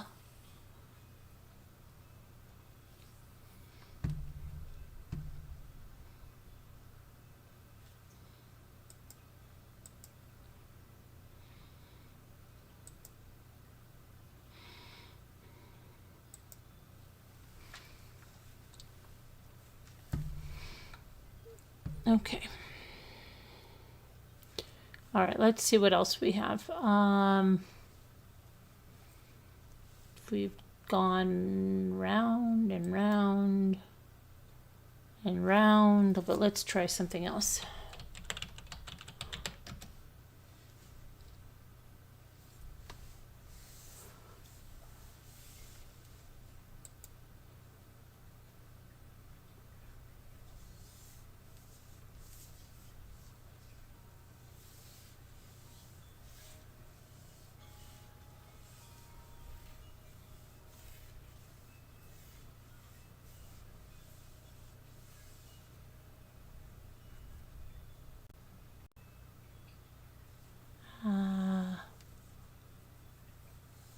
What else? What else? What else? What else? What else?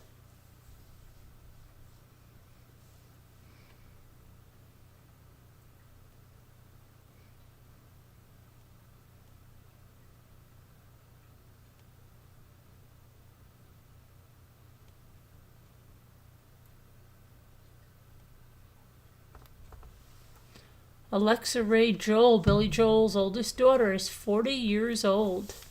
Crazy. I remember when she was born.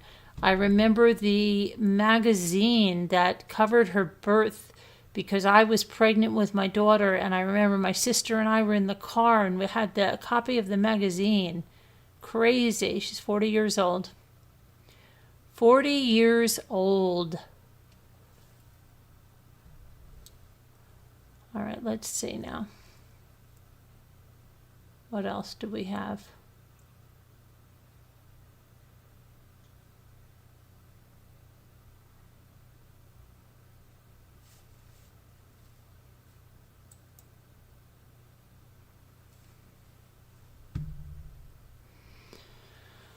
Oh boy. We've talked about it, almost everything. My goodness.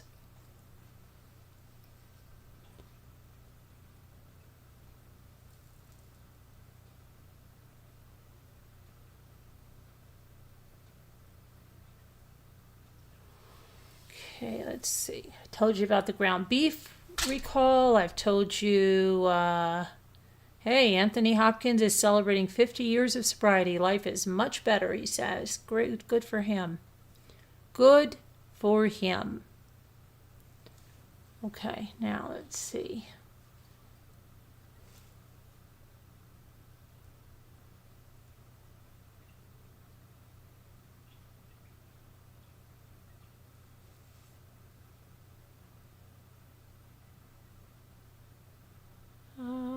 Let's see, a school bus into a dream home on wheels. A dream home on wheels. Let's see what that looks like. They had many setbacks.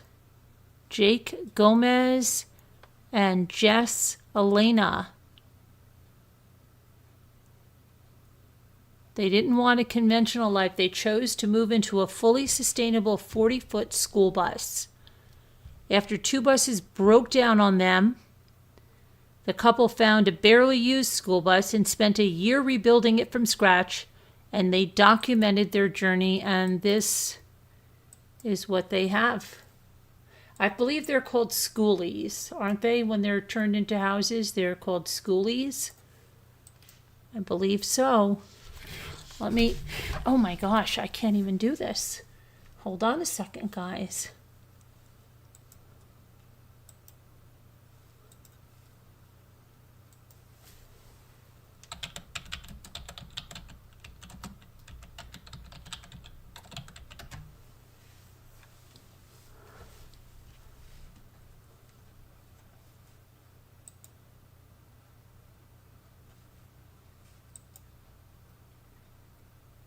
Come on now. Come on now.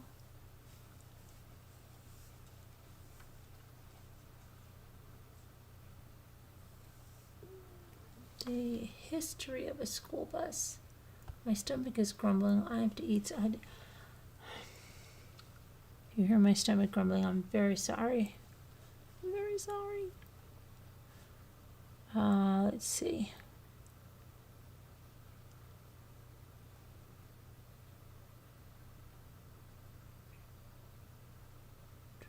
Find him. Where do they go on here? Come on, people. Oh, forget it. I give up. I'm not. If something takes this long, I give up on it. You can find them over on TikTok, okay? But I don't think it's any big shakes. I've seen other places turn in school buses into homes that look way better. I don't know. I don't see what the big fanfare is for them. That it's so unbelievable. Okay, I'm sorry. But let me see.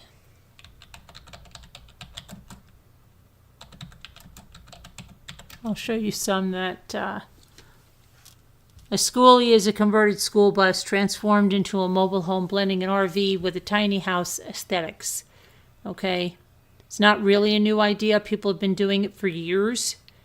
And I'm really sounding like somebody from New York, right? What's the matter with you? It's not so great. What are you talking about? It's not. Sorry. But,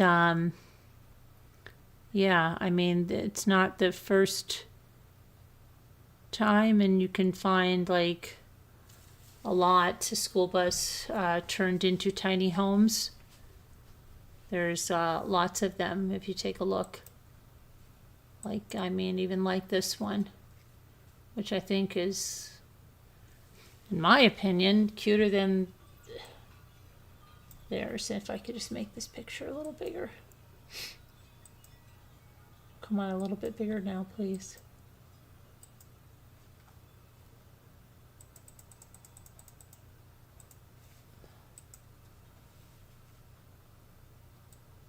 Like that.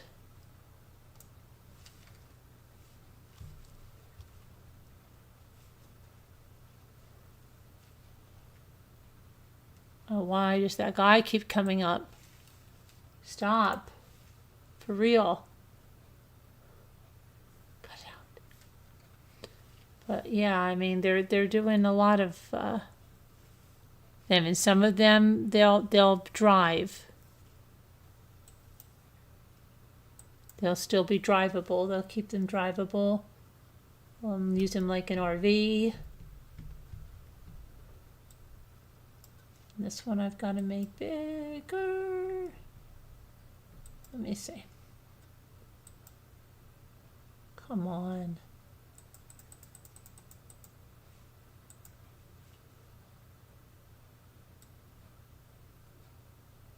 Like that.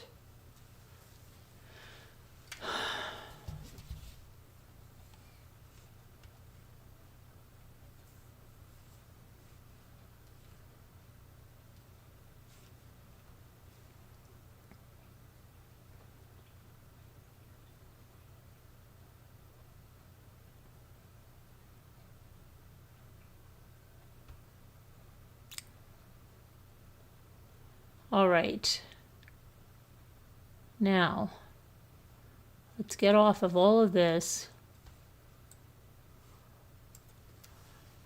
And I'm going to look for something much better.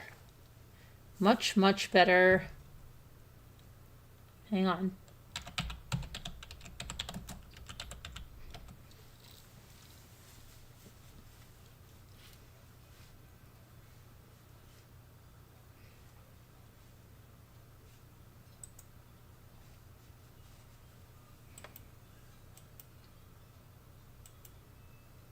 Much, much better.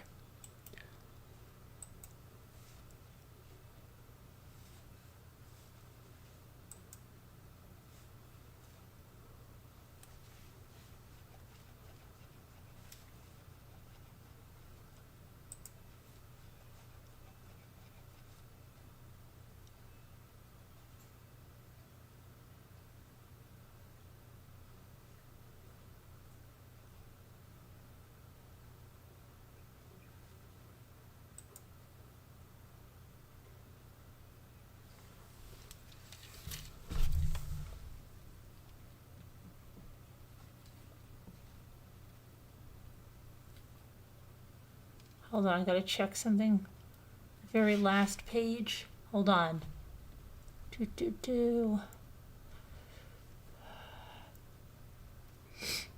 Okay, so I want to show you.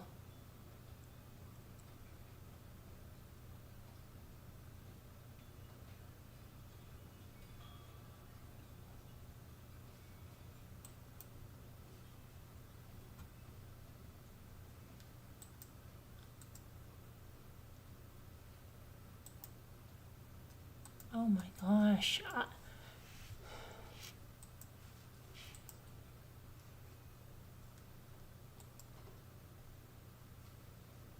All right, just forget it.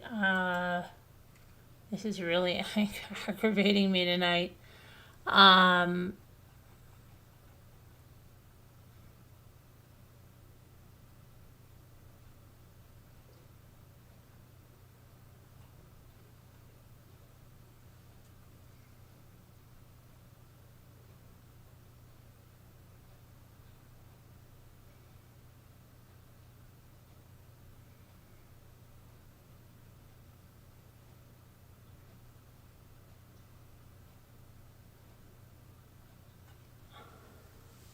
All right, let me get rid of all this.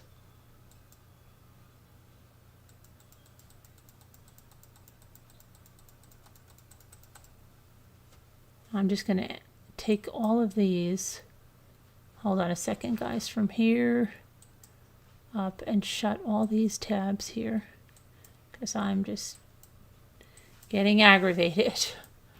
Getting really aggravated. And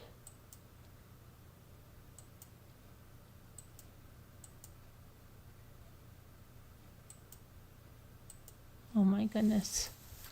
Okay, I might just have to, I don't know what. It doesn't want to shut anything on me. Come on now.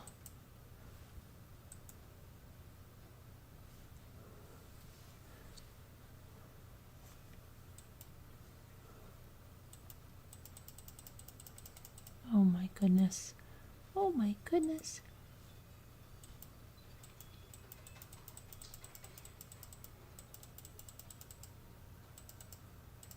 Hold on a sec.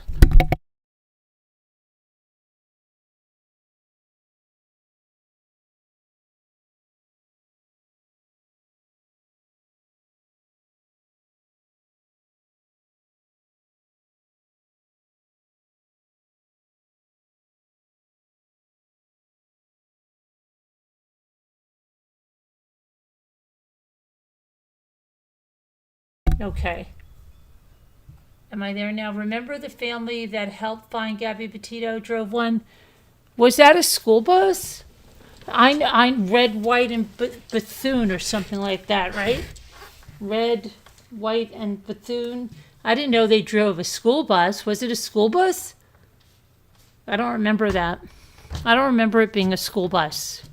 Was it really a school bus? No, I don't remember that. I don't remember. I don't. Sorry.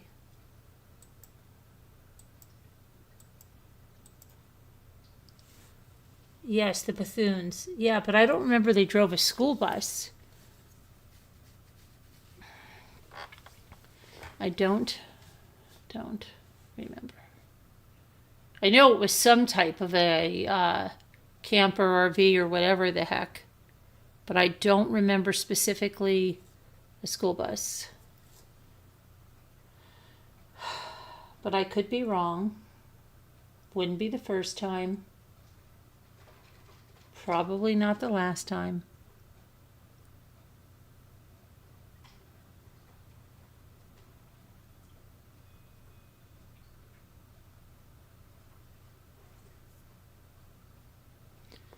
So, what else is going on? Tomorrow is the 30th. We are almost at New Year's Eve. Tomorrow is the 30th. The 31st is New Year's Eve. It's just another New Year's Eve, right? Another Auld Lang Syne. Another year.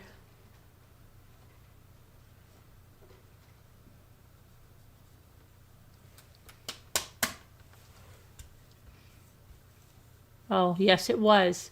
Okay, I believe you. I believe you. I do believe you. I do believe you. The school bus. Okay. Next.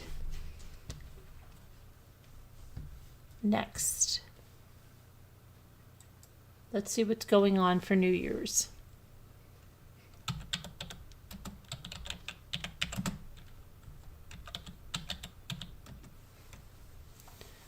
The night before New Year's and all through the house, not a creature was stirring, not even a house. Okay, let's see.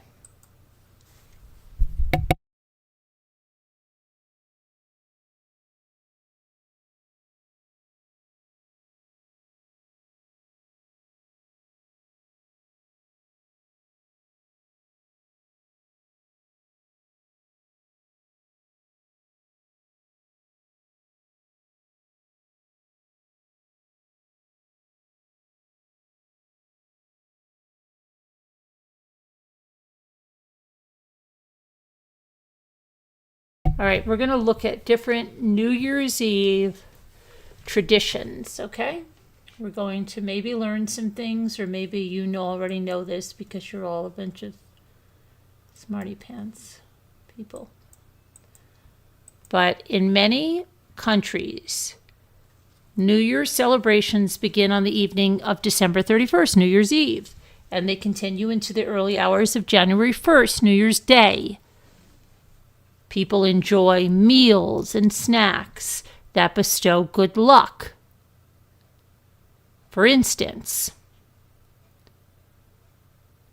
in Spain and other Spanish-speaking countries, people bolt down a dozen grapes symbolizing their hopes for the months ahead right before midnight.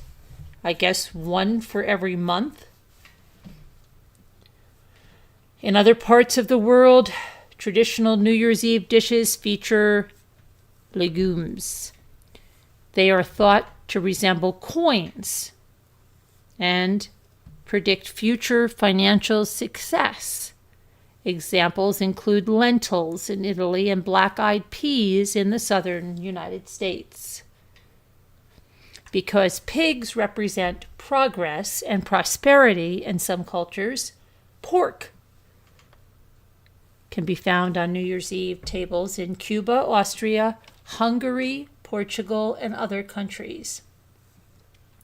Ring-shaped cakes and pastries, they are a sign that the year has come full circle, and they are found in feasts in the Netherlands, Mexico, Greece, and elsewhere. In Sweden and Norway, meanwhile, rice pudding with an almond hidden inside is served on New Year's Eve, and whoever finds the nut can expect 12 months of good fortune.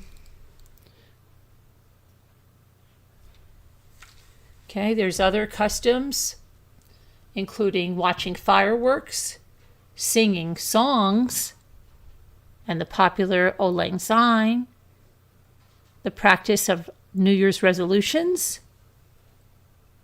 That is believed to have been from the ancient Babylonians, who made promises in order to earn the favor of the gods, start off the year on the right foot.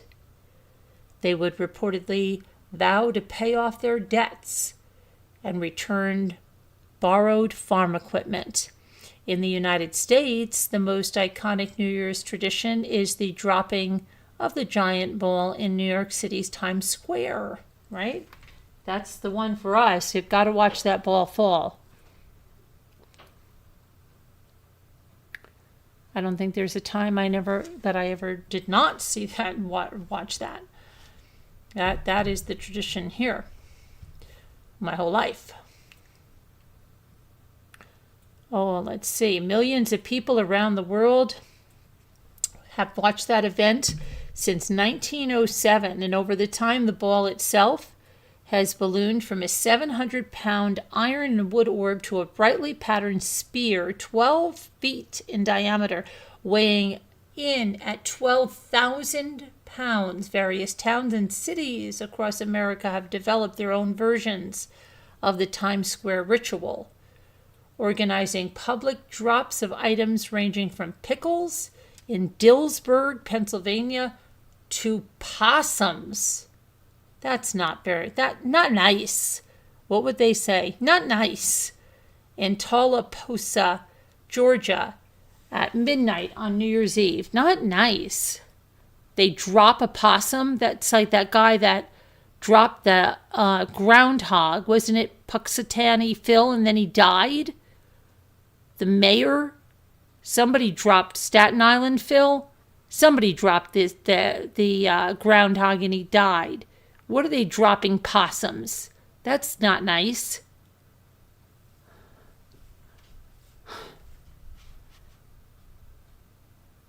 Now we're going to have to read about the people dropping possums. I swear I used to think that the ball, I thought they got a new ball every year in New York City and that it shattered, like it was all crystal and everything, and then it would shatter and then they would get another one. I don't know where I, somewhere along the line, thought that as a kid or something. It's crazy. Okay, let's see about dropping possums on New Year's Eve in Georgia. What's PETA doing about that?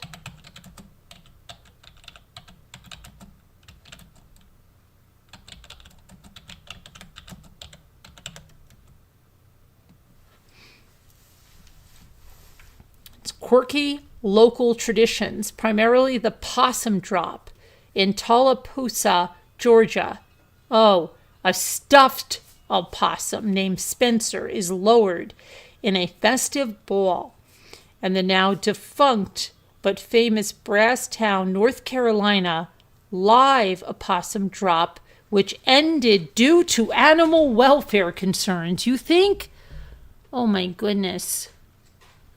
Oh gosh. Tallapoosa's event honors its history, the Possum Snout, with a family-friendly festival. While the Brasstown versions featured a live possum, it drew controversy and ended after legal challenges. Well, what happened in that live one? Did the possum die? Where did they drop it from? What the heck? They ended it in 2019, you guys. That's horrible. No, this is horrendous. Oh my gosh, I won't even show this. This is horrendous. They have a possum and has a plexiglass bottom, and the animal is holding on for dear life. Oh, that's horrible. I'm not showing that. That's terrible. Every year, thousands flock to cities around the world for grand New Year's Eve celebrations, but a North Carolina community's interesting version of the ball drop featured a living and breathing opossum. Clay County, North Carolina, had been lowering a live opossum instead of a regular ball since 1990, but now the possum drop is officially over. So a person named Clay Logan, a native of Clay County, began that celebration in hopes of giving the hometown of Brasstown something fun to do to salute the new year without having to leave home. Oh, great. In 2018, Logan decided he was no longer able to run the possum drop, so he asked the town of Andrews to take over. He would play gospel music and just gather people around. His thoughts were that since a lot of people couldn't afford to travel to big places for New Year's, he wanted to do something that was free and fun. Yeah, fun for who? Not the possum. But after just 1 year of running the possum drop, the town of Andrews decided to retire the practice altogether. Let's see. During the drop, a live opossum would be placed in a glass box and it's slowly lowered at midnight amid fireworks, cheers, and countdown chants. The tradition was widely protested by animal activists, including PETA, who said veterinarians were in agreement that the tradition was both harmful and even deadly. It took years of lawsuits by PETA and appeals to state officials by concerned citizens, but the possum drop organizers may finally be leaving opossums in peace and ringing in the new decade in a compassionate way. Okay.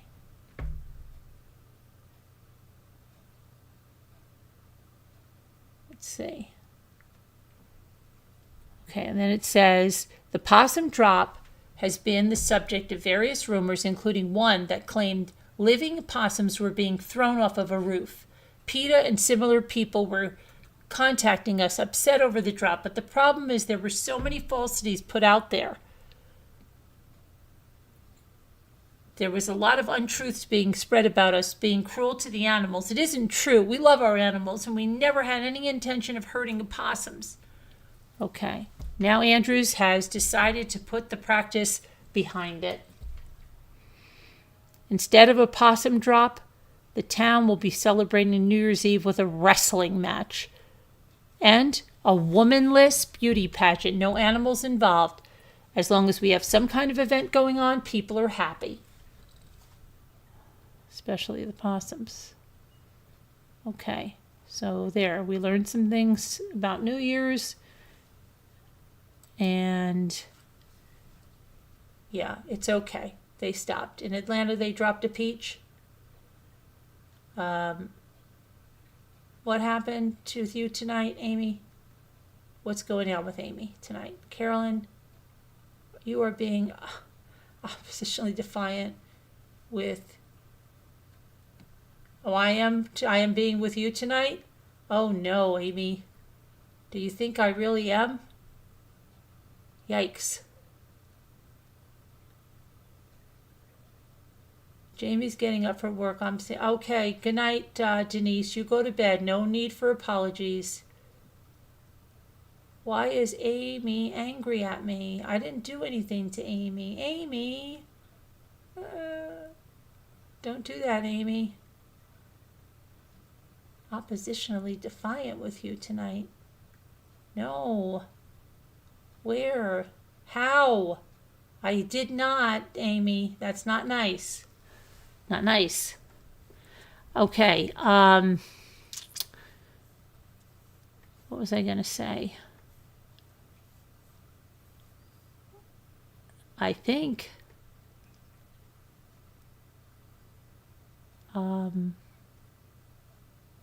what else is going on? I don't know. I don't think there's much going on. It's kind of a little bit weird, isn't it? It's a little weird right now. Like today, I just wanted to relax. I feel like I've been running around at a breakneck pace, and I just want to relax. That's why I wanted to do some watercolor, but maybe this afternoon. I mean, yeah, this afternoon, maybe, we'll see. We'll see.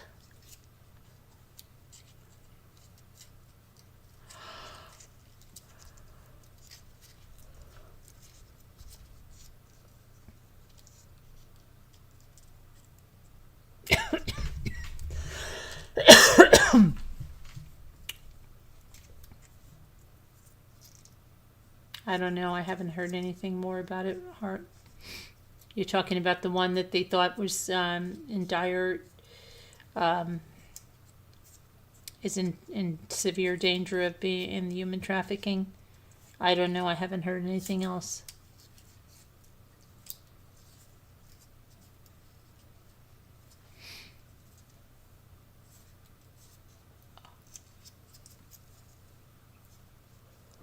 I haven't heard anything else.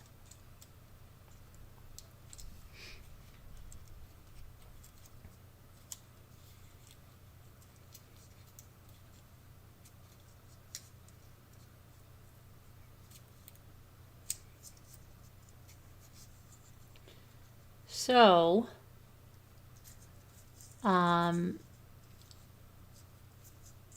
does anybody have, let me see.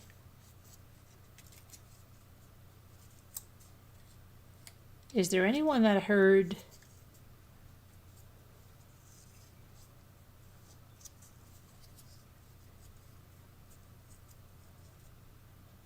that Scooter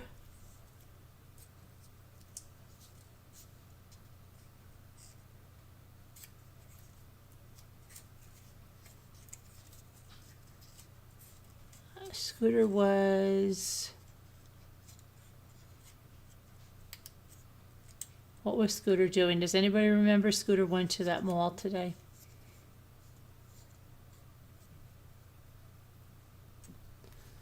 Scooter went to that mall. She went to the mall today. The mall, I tell you. I can't read it on here, Hart. But let me see here.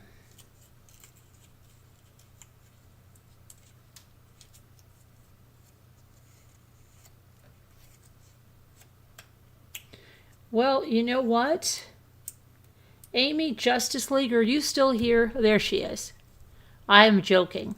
Picking up the slack since Scooter was gone. Oh, of course, yes. You must, because she's been shown to be unreliable. She's probably watching right now.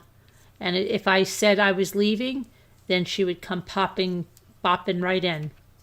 But you know, Scooter, she had to get up early today to leave at 11 o'clock, so she's probably sawing some wood. Anyway, Amy's Justice League, what was that, maybe we will watch that movie. Does anybody want to watch that documentary that Amy Justice League told us about? I believe it's on Netflix, did you say, Amy? Justice League? What is the name of it? Would you be so kind as to share that with us again?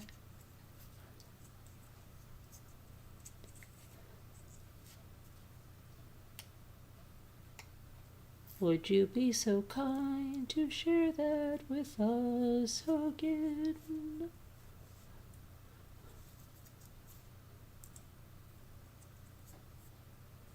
Look at the yeses. And if you're a member or a Patreon, you could join us. You would just have to download a Zoom meeting link, which probably many of you have from the pandemic, when you would have Zooms with your family or your office or your people or your friends. And that's all you have to do. And you can join us too. You can join us for a movie, a documentary. If Amy is so kind. The wind here is scary. It's very scary. But if somebody could please, Amy, if you would once again give us the name, please. And I'm going to put the word game on while we're waiting for Amy to answer. Something's. I'm weird tonight, I know. It's okay, because I admit it.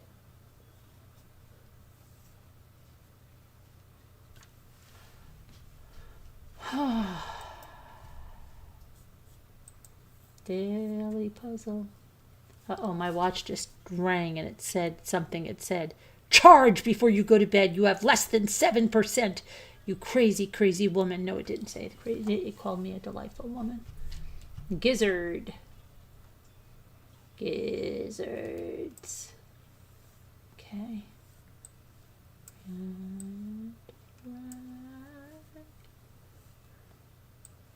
Zig. Zag. No zig or zag. That's not right.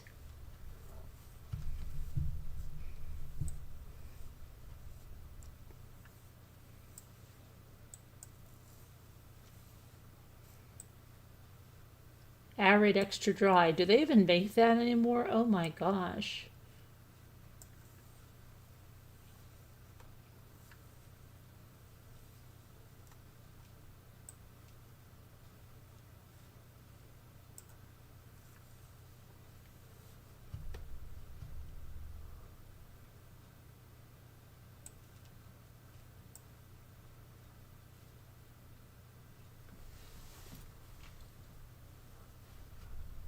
Amy hasn't answered us.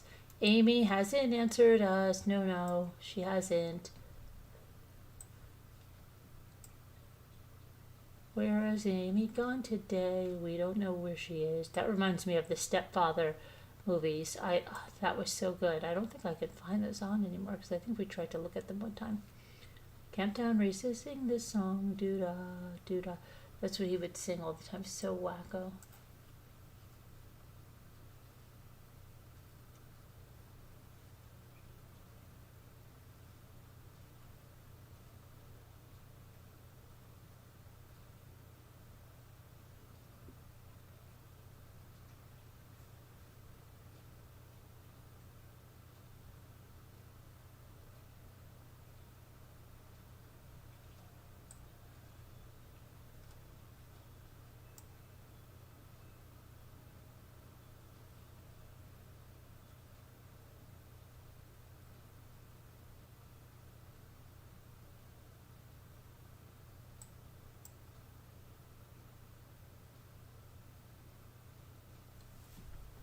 All right, let me see here.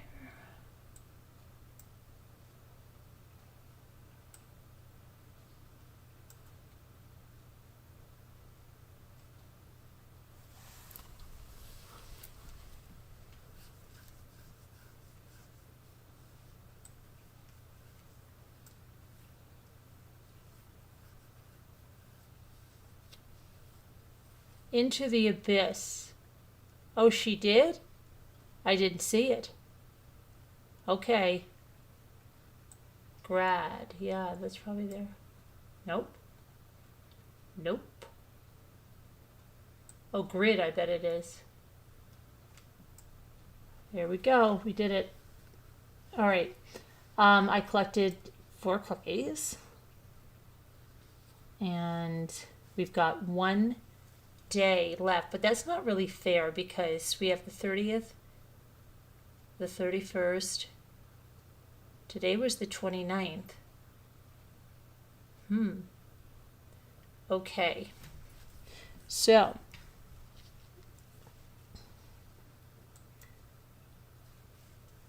I'm going to put the, I see that I've been corrected, Amy. Let me go and put the numbers for the members. And I will tell you that if you're not a member, you can become a member very quickly for way, way, way less than a cup of coffee. And there are different tiers because you might want to support the channel more because you love the channel so much and you want to see the channel thrive and be able to offer even more things. And then you can also become a Patreon. So if whether you're a member or a Patreon, I'm going to get the numbers to you right now so that you can come on and watch the movie. And let me do that quickly for you. If you're not, you still have time. You can go do it right now. You just go hit the join button or you go to the Patreon. It's in the links of every video, so you can go do it real quick and you'll see it. So right now I'm going to pop this in for the members and a post on the community tab.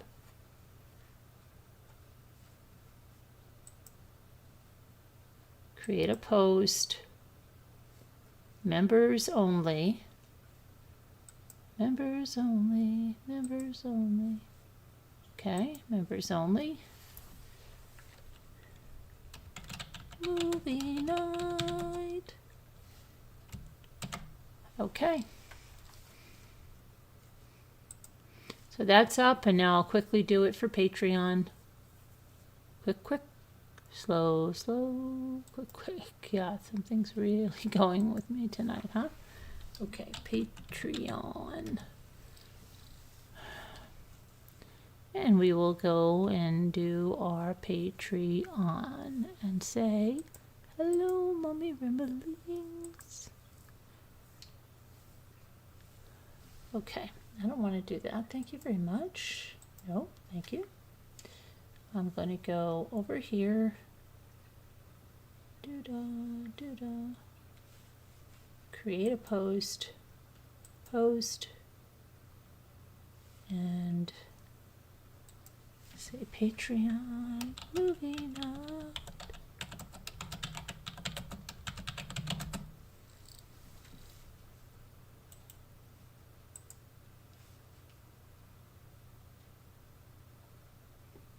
And this should be okay.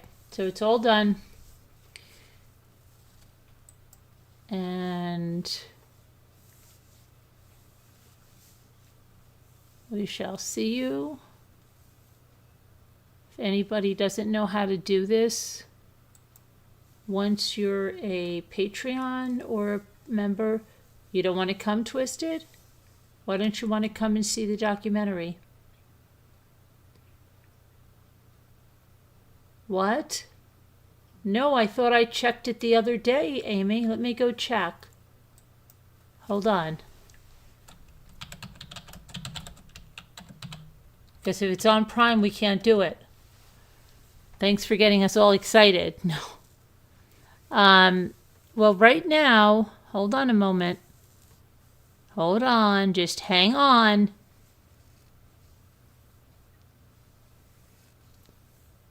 No, it looks like it's on Netflix. I'm serious, Amy. It looks like it's here on Netflix. And if it's not, we're going to pitch a fit. Okay. Anyway, it looks like it's on Netflix. So, come on in. Twisted, all you do is have to have a Zoom meeting. Whatever, Zoom cloud meeting, I think it's called in your apps. All anybody has to do that's a member or Patreon is have Zoom cloud meeting. And once you have that, come on in. The water's fine. Nobody bites.